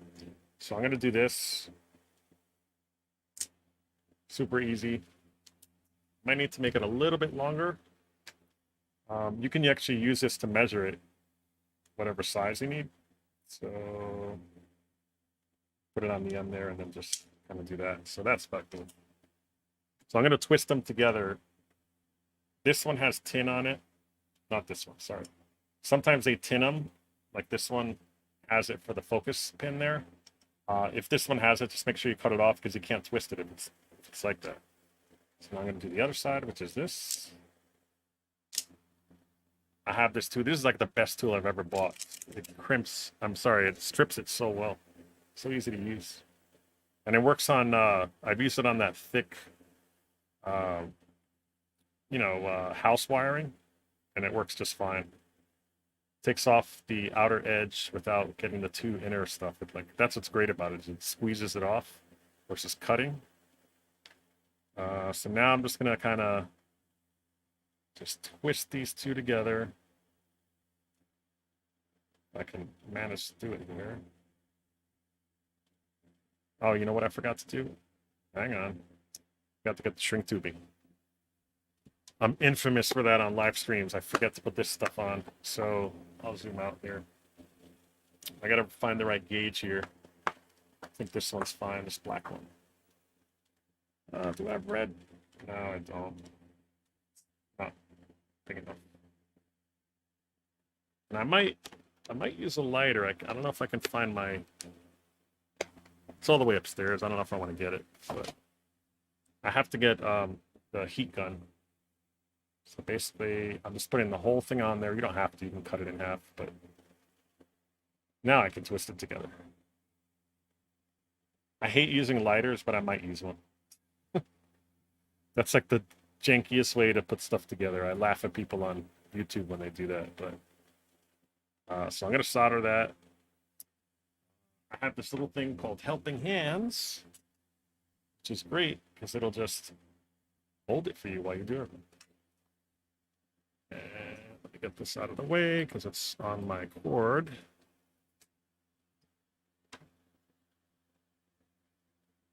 Use your soldering iron to shrink it. I don't know, man. I guess you could do that if you don't have a YouTube channel. No, I'm just kidding.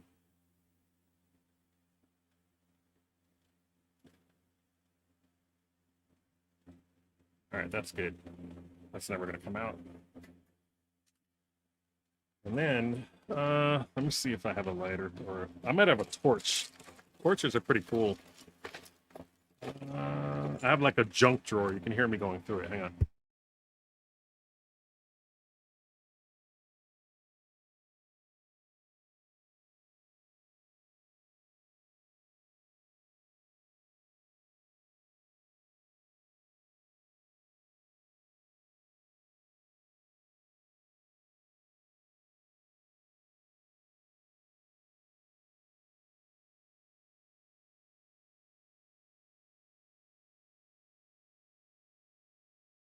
Yeah, I'm gonna go grab it. I cannot find my torch either. So I had like this torch. It shoots out this like really hot torch and just freaking melts it without burning it.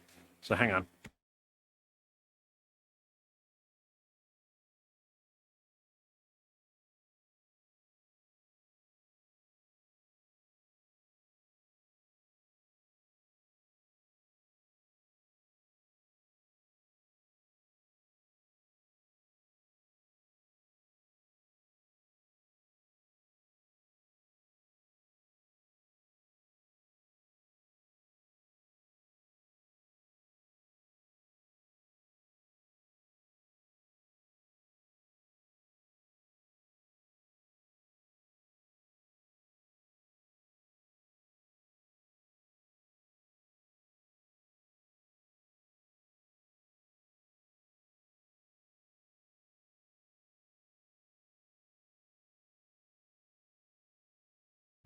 All right, so I found it. So this is it. It's just a heat gun.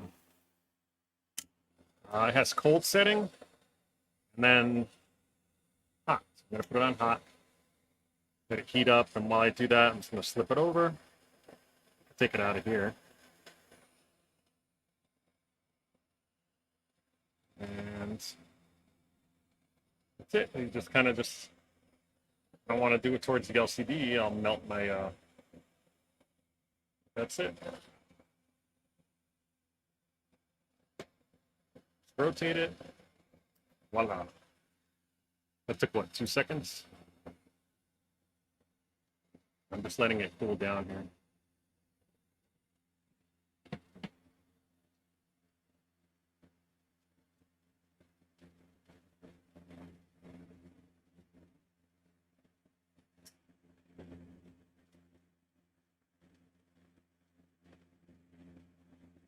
All right.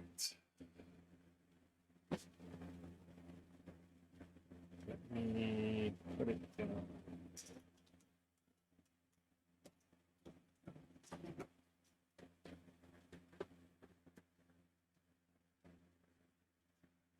Okay, we're back. So yeah, good as new, right? Completely sealed, super strong. Nothing's ever going to happen to that. And then I'll solder this later to the neck board because I'm still going to work on the cap kit stuff. I think I'm going to take the fuse out now that I have it here. Where's the fuse? What did I do with it? Here it is.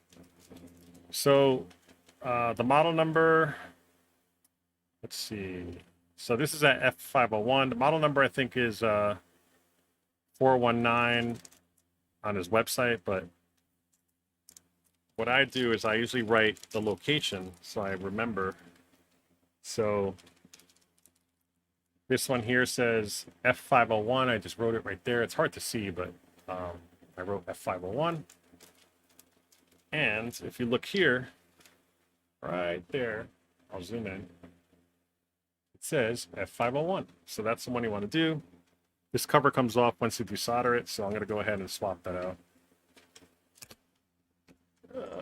Pretty sure it's blown. When I tested it, it didn't beep or anything, and it looks pretty charred just by looking at it. And it's this one and this one. This one I'll double check. Yeah, it's these two. So to desolder it, I'm going to add solder just to make sure it comes out easy. And it even says F501. I mean, I just love everything about this chassis. It's just so easy to work. It's a really good, I wouldn't say it's a beginner chassis, but it is pretty friendly when it comes to like everything being labeled. So these here.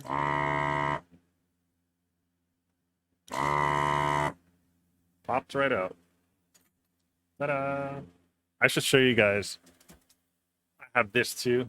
The solder pullet. I use this all the time. Sometimes when I don't want to change the tip out to a fatter one, like for a flyback, I'll use this and pull it out with this, but it comes out so much easier. It literally dropped in my hand. So I'm just going to unbend it here. And you can see, just visually, it's blown. But if we didn't have this, I'm going to move this to the side.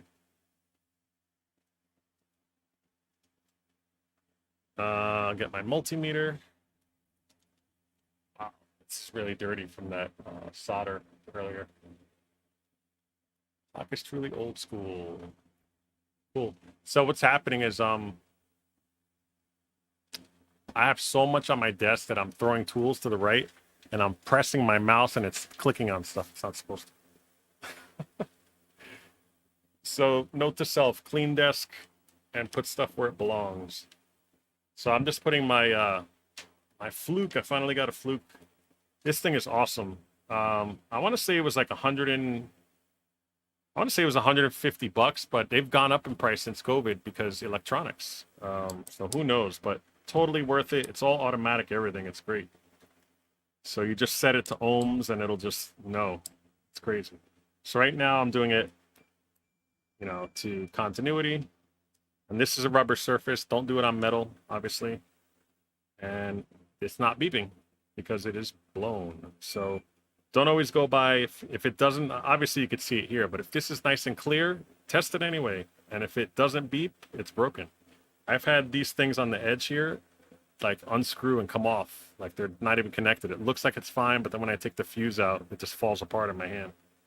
And that's what I'm chasing everything, trying to figure it out, and that's what it was. So so really quick, I'm gonna just double check what I mean this is probably the right part, but I always like to double check just to make sure. You can never 100% trust that it was packed correctly. But so I'm putting these on. These are my awesome things that have a light on it. You see that?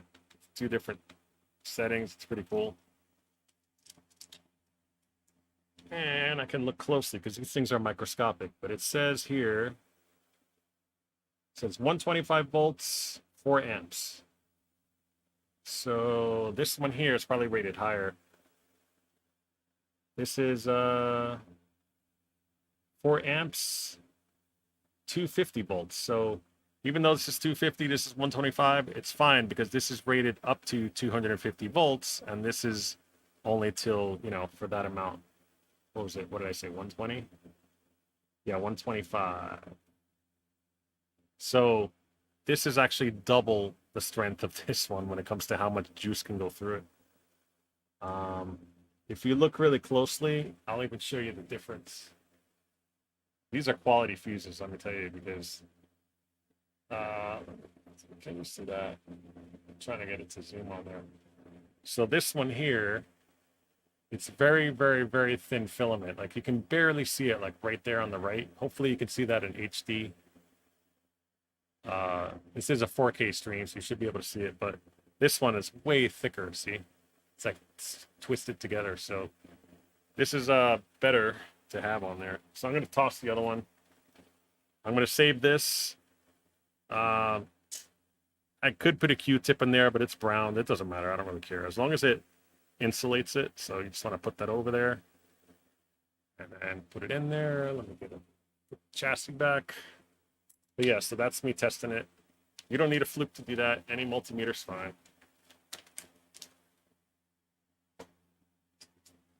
let's go ahead and put this in there. So I'm just going to bend it by hand.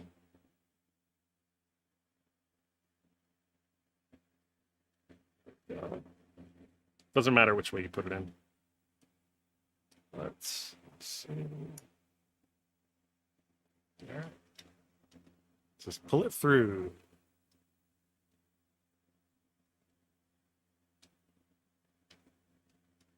Just putting it as close as I can. And there we go.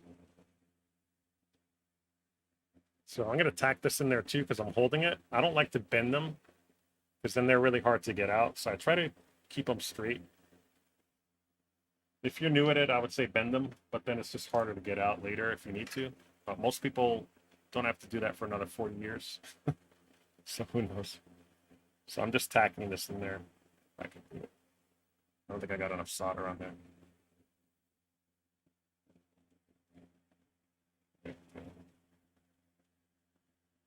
And then I'll redo it in a second. There we go. So yeah, we got a flyback in there now. We have a new fuse in there. I'm gonna actually, I wonder if I should change. Yeah, I know the hot's bad. I'm pretty sure the hot's bad. Like I would bet money on that. And instead of doing all that hullabaloo where you're looking up what you should do based on the not the schematics, what am I thinking of? The blueprint basically for the transistor. Instead of doing that, I should have saved those actually, because those are really, really thick. Sometimes I save the legs on these because they're really good for jumping stuff later on. So that's changed. We're good to go. Might as well get that cap while we're at it, right? Just take that one out. What's this one here? C506. Yep, C506. So I'll zoom in for you guys. So I'm just going to take this one out right here. It should come right out.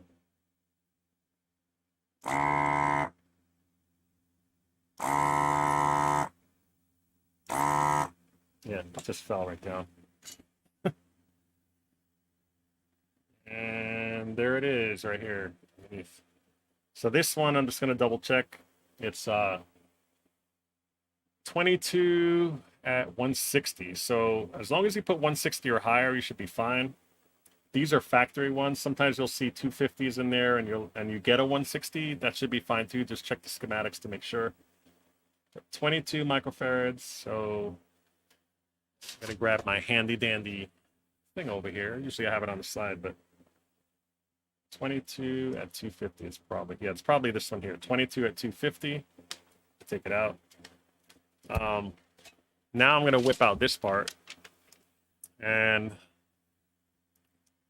that was what? Look here. C506. So on C506, you have your thing. C506 right here. So I try to put a dot so I won't cross it out. C506 22 at 250 volts. So I just check that I put it in. And I can take this one and chuck it, but I'm going to put it inside the parts thing there. And then I just got to figure out what's, yeah, see that's positive. I don't know if you can see that, the glare, but there's positive and negative. Let me make sure it matches up at the top. So negative should be towards this thing here. And okay, so negative is going to be the dot. See that dot right there? It's hard to see with that in the way, but there's a dot right there. That dot is negative, so that's going to be a shorter leg because it has negative on it. See that? So that's it. Stick it in there. Once you put it in the right way, when you flip it over, it should have positive, which is a longer, and negative, which is a shorter. If you see them side by side like that on my finger. Yep. And that's it. So you can do this if you want to keep it in there. I try not to do that, like I said, because if I need to replace it, it's a pain in the butt. So because I'm used to tacking stuff in, that's probably why I got so good at it. I try to tack at least one side in. I'm holding it with my finger on the other side.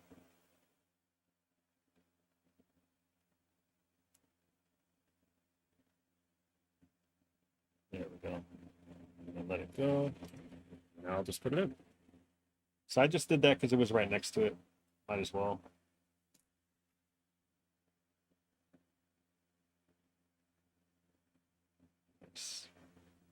It didn't go in too well. There we go. Much better. And then you just snip off. I try to snip everything off right away. Some people don't, but I just don't like them getting bent up underneath. These are great jumpers. I'm going to keep these. They're nice and thick. I put them in my parts pile there. And if I need to jump something later on, I can. So this one stands a little shorter here. When you do that, just make sure you don't let it fall on the board. You don't want that to mess up. So there it is. Bam. Nice. Still feels like it's far away. I'm going to cheat a little bit.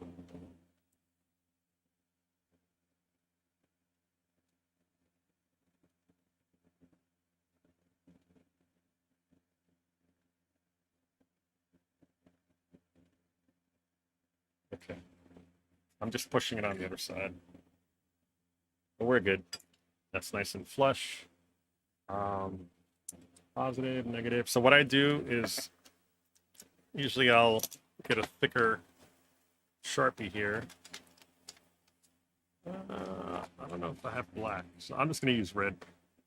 Doesn't matter. But I usually just fill it in. So I know I did it. And when you're looking at the chassis, it really does help. So I double check that. Negative, positive. This one in red is double checked. We're good to go. Takes a little longer this way, but at the end, you don't have to worry about it. And then anything that's not red, that's what you gotta, you gotta pull, so you know. Let's do the hot. That's what I really wanted to do over here. So, zoom out a little bit. So this one has the mica on it. I'm going to pull it out. I'm pretty sure this is bad. So what I'm going to do, instead of like looking up the data sheet on that and trying to figure out what's what, I'm going to pull this and I'm going to compare it to one that I know that works. I have a brand new one that I tested already. Don't always rely on it. Sometimes you get brand new ones that are counterfeits. Just be careful. Let's see if this will work. Yeah, perfect. So all you do is you unscrew it. That's why I like this chassis too. If you ever do a G07, they're a major pain in the butt because you have to desolder these. These kind of slide in and out. They're really easy to do. So I'm going to put that in my parts, my magnet, so I don't lose it. Hopefully it's focusing not on my hand, but on the actual. This would be a nightmare for my other camera because the autofocus is horrible on it. So you should be able to just yank it out now. Yep. That's it. So just pay attention to the orientation. It's not exactly in the middle. See how it's favoring this side where it's like more on that side? You just got to remember that it's favoring that side. That's where you want to put it. You don't want to put it in, force it in the other way. See how it doesn't line up? You try doing that. So don't force it. Put it in the right way, which is this way. So this mica, I guess I'll get my hands dirty. It's not coming out.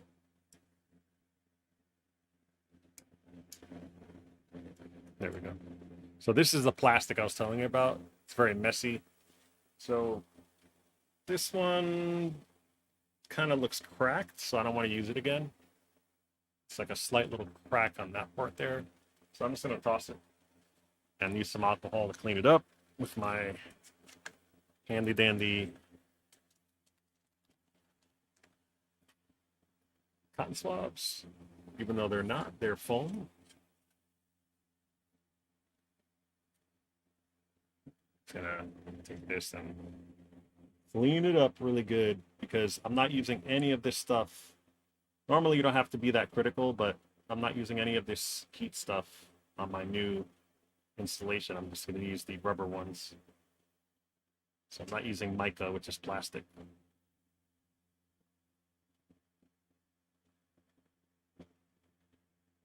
I'm going to test that in a minute, by the way, before I stick the other one in there. Quickly compare it That's the easiest way to do it. Just compare it. If you get different readings, then you're like, wait a minute, and you can go back and look at it. We're doing it down and dirty today. Just trying to rush a little bit so I can get some sleep. Tomorrow I don't have to get up for work, so I do have to get up in the morning occasionally with my daughter. She's only 5 and she has school tomorrow, so then I can go back to sleep.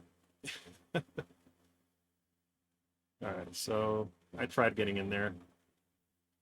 It's not perfect. You don't have to worry about it. I'm gonna take a dry one, just clean it up a little bit. That's good enough. All right, cool. So, I'm actually gonna put some on here because I want to test it. So I just want to get this crap off so we can test it properly. So there's goop all over it, and I want to get a good contact when I do the multimeter.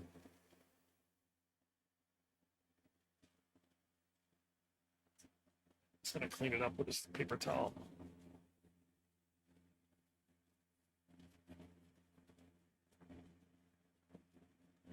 All right, so this, I believe, is what's bad. So let me take that, put it on the side. Get my multimeter, zoom out a little bit. Man, look at that dirty, dirty desktop. That's from the solder when I first cleaned my Hako just now with you guys. All right, let's see. So, I believe transistor is really a diode. So I'm going to set diode mode. And it should show readings like certain ways. So there's base collector and emitter. I can't remember which is which on this one. It's different for each one, depending if it's a PNP or an NPN transistor.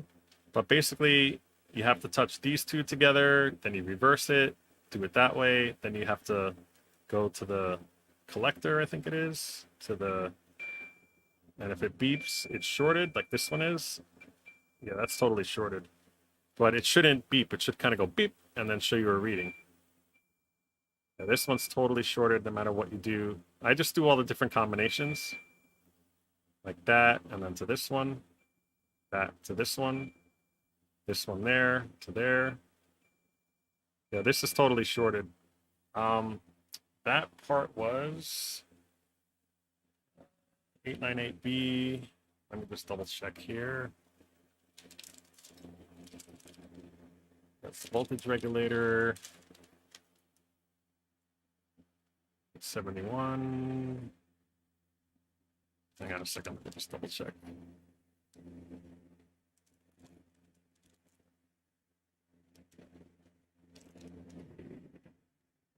I can't remember. Hang on, let me just double check. So on our Cape Parts and Repair website, he has these amazing, like if you just search for the part in the description, it'll tell you what it replaces, and he lists almost every single model. So this should come up in the description there. Let me see if I could bring it up on my Google here. I have a link to stuff somewhere. There it is, links.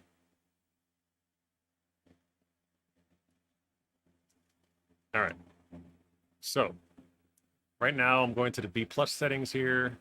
So if you go to search, and I'm going to type in this here, 2SD871. So 2SD871. Oops, I did 3 by mistake. Hit search. And it says showing all 3 results. 2SD869. See, use 2SD871. So that's an updated model. Okay, so this got 5 out of 5 stars. So if you go to it and click on it, the description here says, there it is. It says 2SD, it's rated at 50 watts, can replace the 2SD869. Uh, 2SD 870, 2SD 898, which is this one. See, it says 898 on it. The 2SD is just the brand, but 898 is what you want. So it says it replaces a 2SD 898 because it's rated the same or higher than the item. It's a T0-3 package. This is a high output transistor for many different monitor chassis used on monitor chassis such as Geo7, Sanyo 20EZ, Wells Gardner 4900, at Q352, which is where the location is where this one was, so we're fine. 4800, Red Tent, Atari Disco Monitor, like, and then he lists a whole bunch. This transistor will substitute for, and then he lists a ton of them on the bottom there. I don't know if you could see that. But yeah, it's really cool how he has that on his site. I go to here all the time, even when I'm not buying stuff. I say, hey, what replaces that? What part do I need? And I'll just go to his site. I don't have the replacements right on there. So this is a replacement for this. This is the correct 2SD871, which is what I typed in. So I'm just going to take one out. And let's do a test on it. So it's set to diode mode again. Diode mode is that little symbol right there, you can see. And it's automatic. So this one's the new one, 871, and this is the old one, 898. We'll put them side by side with, let's see, what do we say? We want the favoring side to go this way. We'll just put them in the same orientation. There we go. So this one's shorted. If you put it on this, .467. I believe that's what it's supposed to be rated for, but if you want to just do a quick down and dirty, you basically just match them next to each other. You don't have to really remember everything. That's definitely shorted. This one's not. Now I'm going to do it on this one. That's 0.487. If we do it on this one, same way. Short. If you put it on both, short, put it on this one. Oops. I believe that's supposed to, but if you reverse it, it doesn't. Let's see, if we reverse it, it should. Oh, maybe not. Yeah, but I'm pretty sure that this is fine. So let's do, what do we do? Red with this. That's OL, that's right. This one here, that's OL. Okay, this one, it's supposed to say OL, it says short. Same thing with this. If we were to reverse it, it should beep. So this is definitely good, this is bad. So this one, just in case, sometimes I throw stuff out, I'm like, is this good? I'll put an X on it. Sometimes I'll save them for learning purposes to show people, hey, here's a bad one. But I'm going to chuck it. Garbage. All right, so this is good. Now we're going to stick this back in. Let me get this out of the way. So that's a quick way of doing it. That's the lazy man's way of doing it. Really, you should check the data sheet and figure out, you know, what the base is, the collector and the emitter, and then do the test that way. So chassis, here we go. Put it back up this way. Try to center it. So I'll put it back the orientation I had it, which is this way. And it's favoring this side here, which is the part on the bottom. You can't just put it on like that because it will short. When you put this on, let's say you were to put it in this way. Just want to make sure it's the right way. Let's say you were to put it in, right? This metal can't touch that. And when you use a multimeter, this is the wrong way, so don't do it this way without the mica in there. I'm putting it on continuity. Let's put it together. So this, when you after you install it, test it to make sure you put it on here. And if that beeps, that means that this is touching the metal. You never want that to happen. So just be careful of that, you know. So I'm going to go ahead and grab that stuff. What did I do with it? I think I had it on the side. Hang on a second.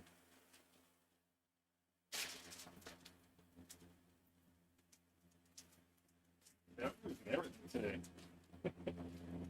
Because I'm tired. Sure. Express.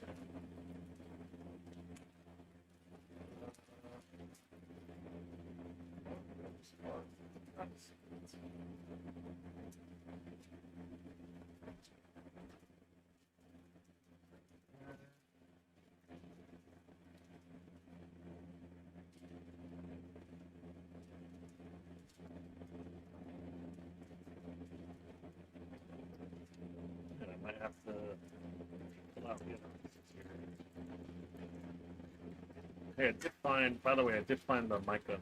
So mica, like I said, I was trying to show you earlier, that's how it looks. It's the plastic one versus the rubber one. It's like, yeah, I gotta get some sort of bins to get all this organized. It's like, yeah, it's weird.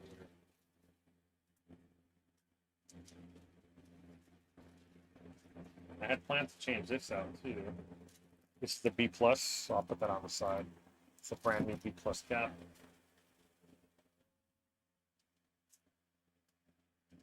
Find out.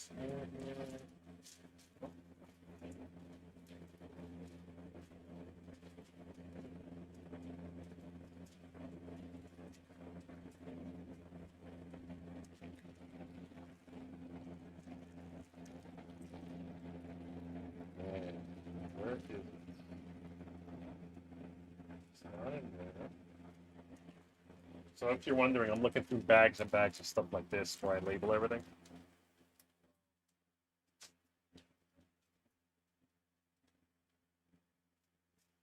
As I talk away from the mic. So I'm gonna take this, by the way, and I'm chucking it. Just so I don't forget. There is. These are the newer type, which are like flexible. But I'm looking for this, but shaped like that. I had them all together, and somehow they ran away.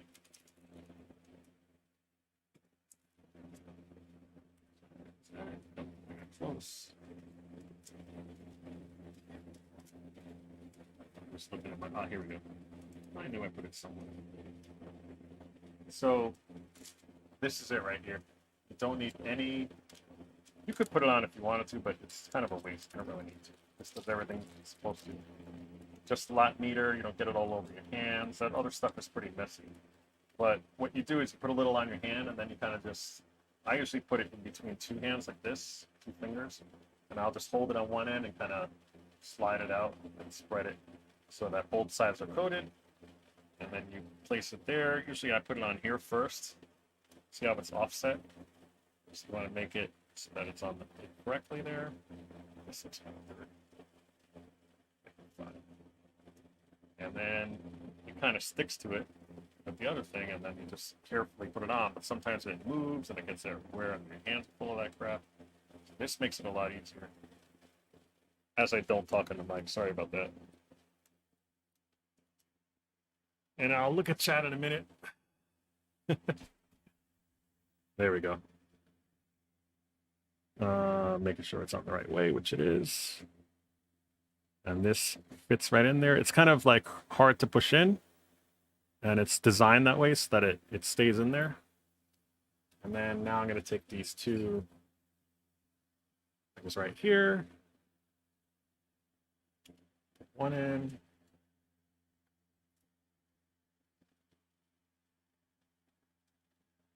Put the other one in. Screw it in. Pretty easy to do.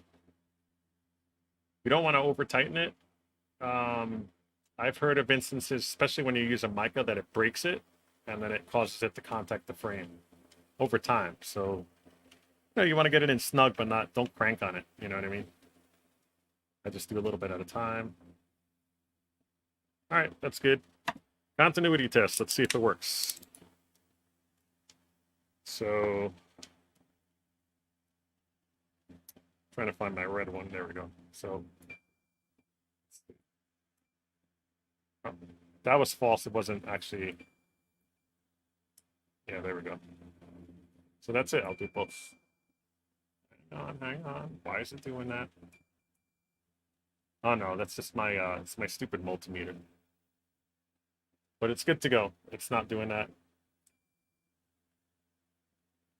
Yeah, it should beep the whole time. It's not. Do I have it on the right setting? I think I do. Yes. Okay. Awesome. So we're good to go. That's installed right. That's what the problem was. See, I bet that it was wrong and it was bad, and it was. Yeah, well, I work at 3 o'clock p.m., so I think I'm good. I usually get up no matter what. My daughter wakes me up. Sometimes she's cool, but she doesn't, and my other half gets her ready. But you know, usually I don't, but I might have to tomorrow. But it's not a big deal. I just get up, kind of get her out the door, and then go back to sleep. All right, so this is all done. Woo! So yeah, this is good. We did the flyback. I'll zoom out here. We did the flyback. We did a cap. We did the fuse. We did the hot.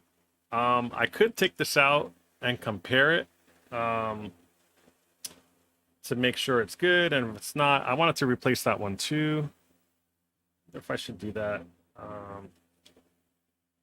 Because that one is this one here.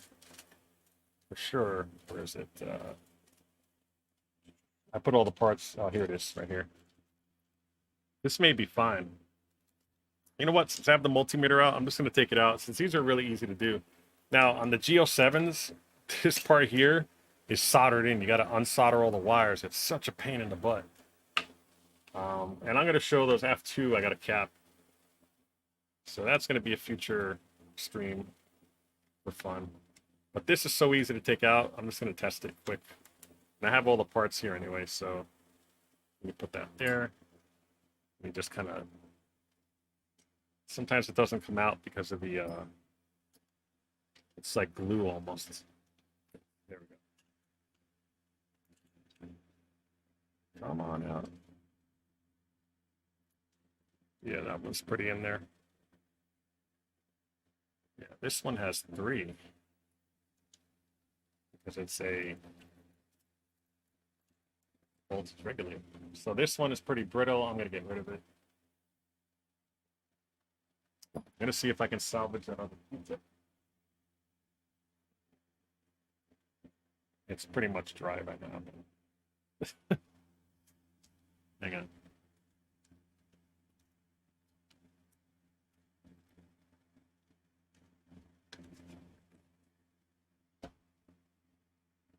Oh, man, this thing is going off on its own because I keep hitting stuff. Mikey, you're getting lucky. I keep hitting your thing here and putting you on the air.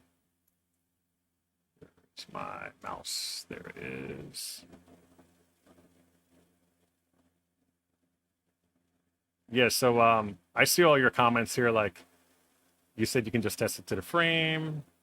That's really cheap for a fluke. That's pretty cool. So I'm gonna exit that and hopefully won't click on this mouse again. I keep doing that and I keep sticking you guys. But I think it's cool that the comments more interactive. People like that. That's why I did it. Is this another layer here? Yeah, it is. Yeah, this is really, look at that. Ugh. That one's totally cracked and messed up. It's split in half, which happens every now and then, but yeah, this will take a second. That's why I wanted to do it, just to get it out of the way. Even if it's still good, it's always a good idea to redo this on here. All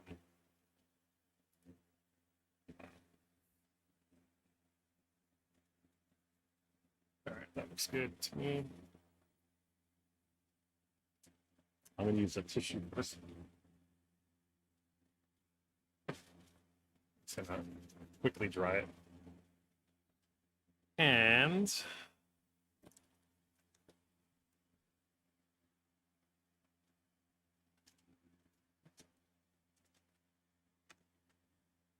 getting a paper towel ready here. So all I'm doing right now is I'm cleaning this just so it'll be easy to contact. Okay. Ugh, gross. So yeah, I didn't even have to compare them. One has 3 prongs, the other one had 2. I wasted time doing that, but it's always better safe than sorry. So this one is a direct replacement for that. I may not have to put it away, so hang on a sec. Let's move this out.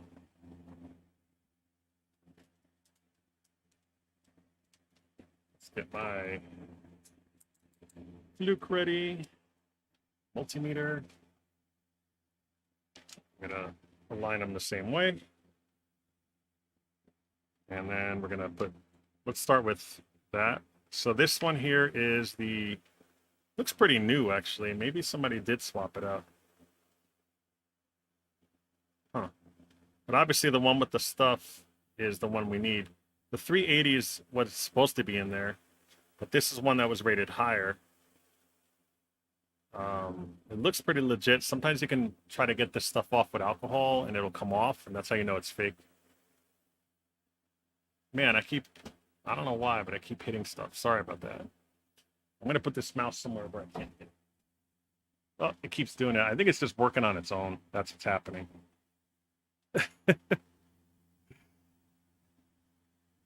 Let me do that.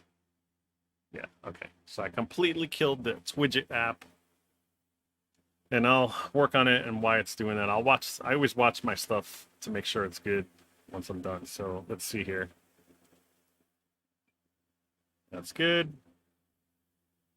That's OL.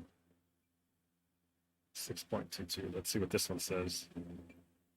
6.0. Yep, just about right. 566. What was this one?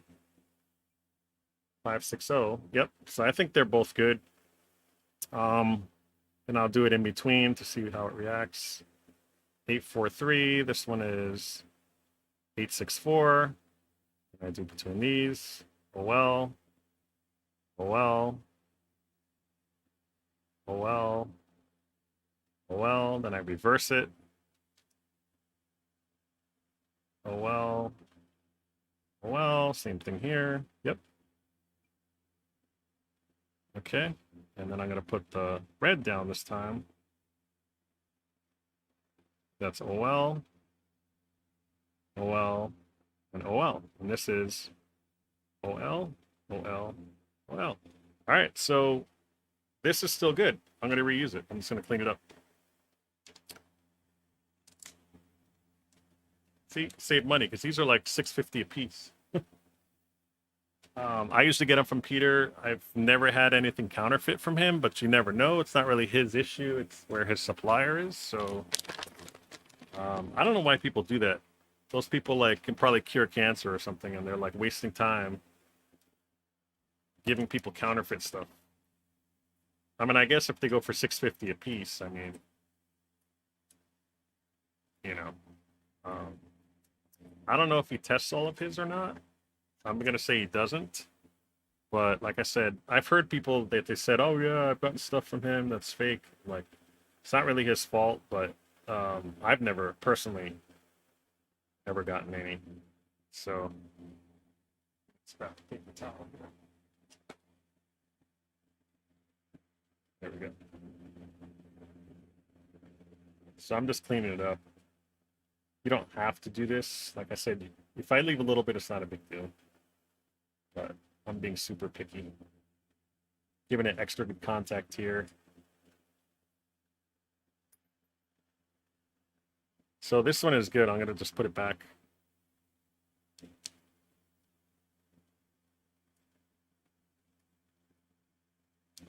If it will go. And then this should go inside here.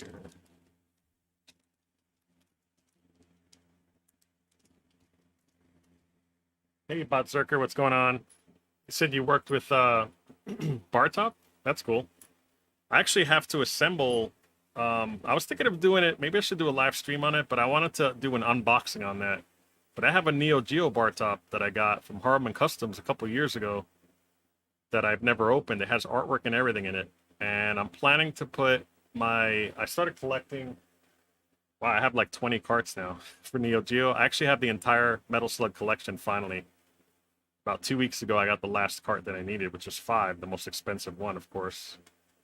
It's like a $500 cart. But anyway, they've gone up in price, trust me. So that's why I wanted to attack those right away. But anyway, long story short, I have a slot 1. I'm putting original hardware in that thing. So it should be really cool. All right, so this is nice and clean. We're going to go ahead and grab one of these, which is super easy to do. Love these things.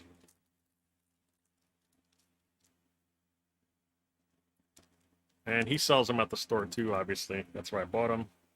You don't have to go. I'm sure you can go to Mauser and get stuff cheaper, but oh man, I just realized this isn't really made for this, but I'm gonna make it work. It doesn't have the hole it needs. Um, so I'm gonna kind of just put it on there and pop it down. I made it work. That's perfect. All right. Let's pop it in there. There's no wrong way to put this one in because it has 3 prongs, even though it's a little bent. It's going to bend them all back. There we go. Boom. So it kind of springs out. You see that? That's the friction fit. Let's put it in.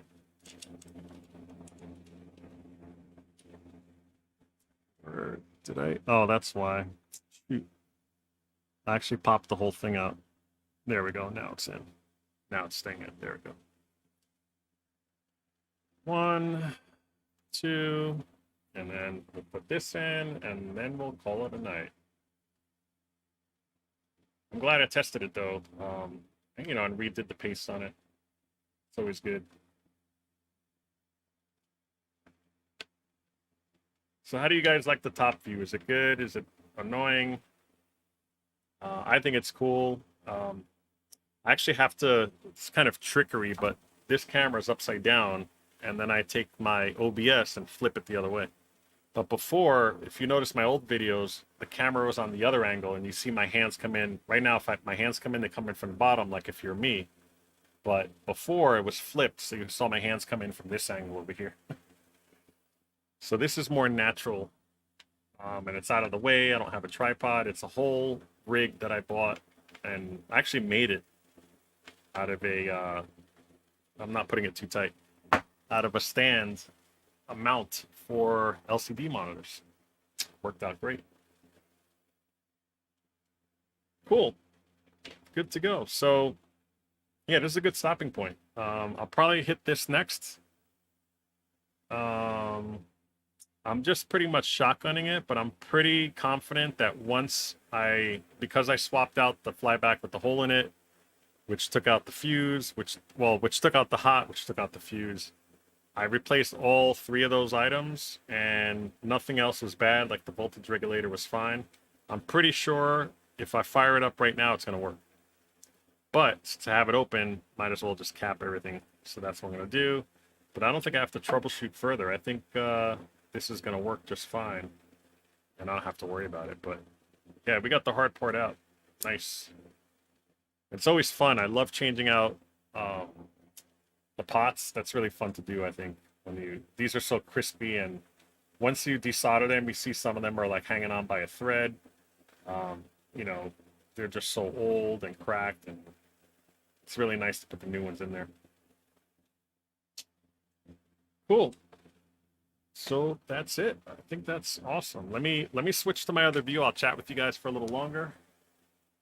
Let me shut this off over here. Switch over.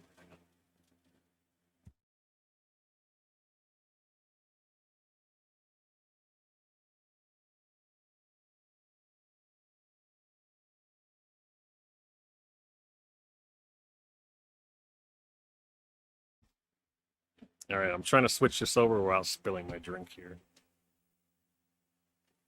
Give me 1 second. Turn this light off, and I'll switch you guys over. All right, there we go. Let me put my headphones on so I can hear my music, see what's going on. And there is none, because it's been so long. I can turn it back on. Hang on.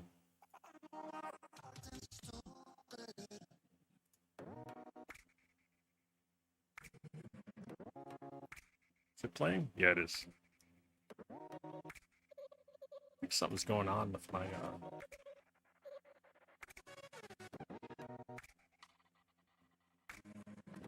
It's really funny. It's pausing and unpausing really fast. So I'm going to try doing it in real time here. Yeah, my mouse is bugging out. Yeah, that's probably what was setting off everything. This mouse is just bugging out. I'll just play something. Nope, it's still doing it. Wow. That's crazy. Just give me 1 second.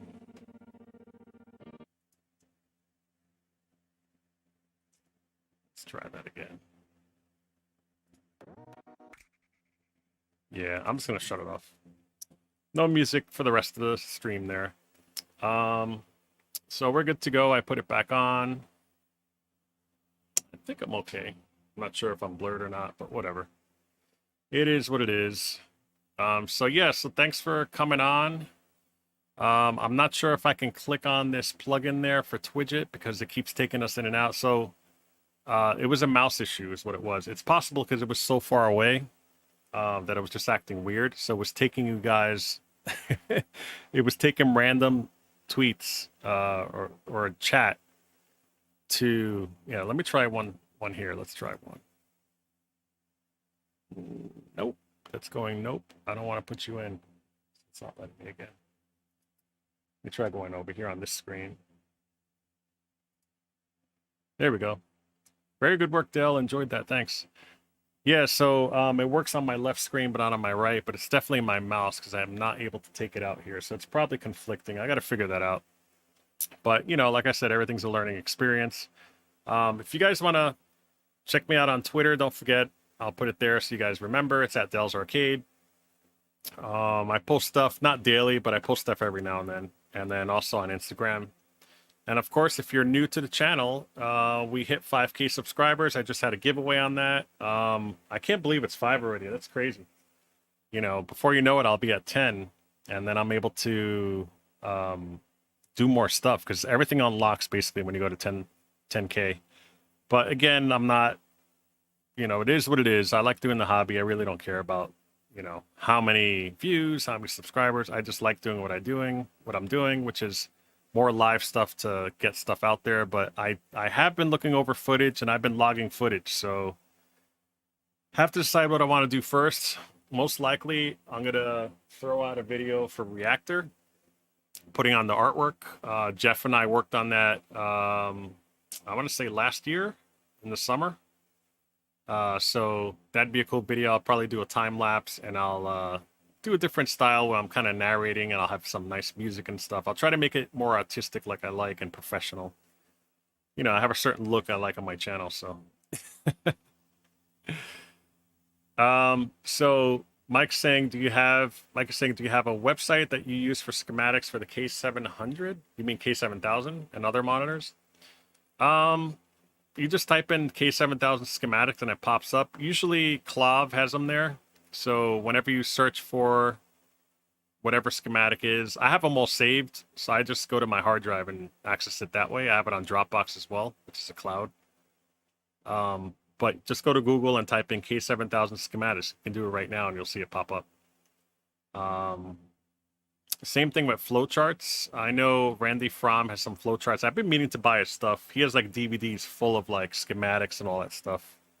If you buy his stuff, it's pretty pricey, but you know, I'm not gonna lie, I use them all the time. You know, and if there could be a donate button somewhere, I would totally donate to him. Yeah, so that's it. Hope you guys enjoyed it. Don't know when I'm gonna be on again. I'll be honest, I'm so busy. I'm off maybe 2 or 3 days this week, but I have stuff I got to take care of with airline flights. I was supposed to go on vacation in February, and I decided to cancel it due to the vid. Yeah, I'm not going to risk it. You know, none of us are positive here, and we want to stay that way. So this new variant is just highly contagious. I'm not going to chance it. Even though we're all fully vaccinated still, you know, not going to chance it. I think it's the right decision. So I have to just deal with all that insurance stuff to get my money back from the airlines, and it should be pretty easy to do. It's just time consuming. So awesome. All right, guys. Well, I'm gonna end it here. It was great to see you all. Thanks for coming. I'm gonna probably rewatch it tomorrow just to see what I did wrong and take notes, and then hopefully it won't happen again. But it was probably the mouse. I'm gonna blame the mouse. This is a brand new mouse I just got too, because my other one completely died. So we'll see. All right, people. Talk to you later. Bye.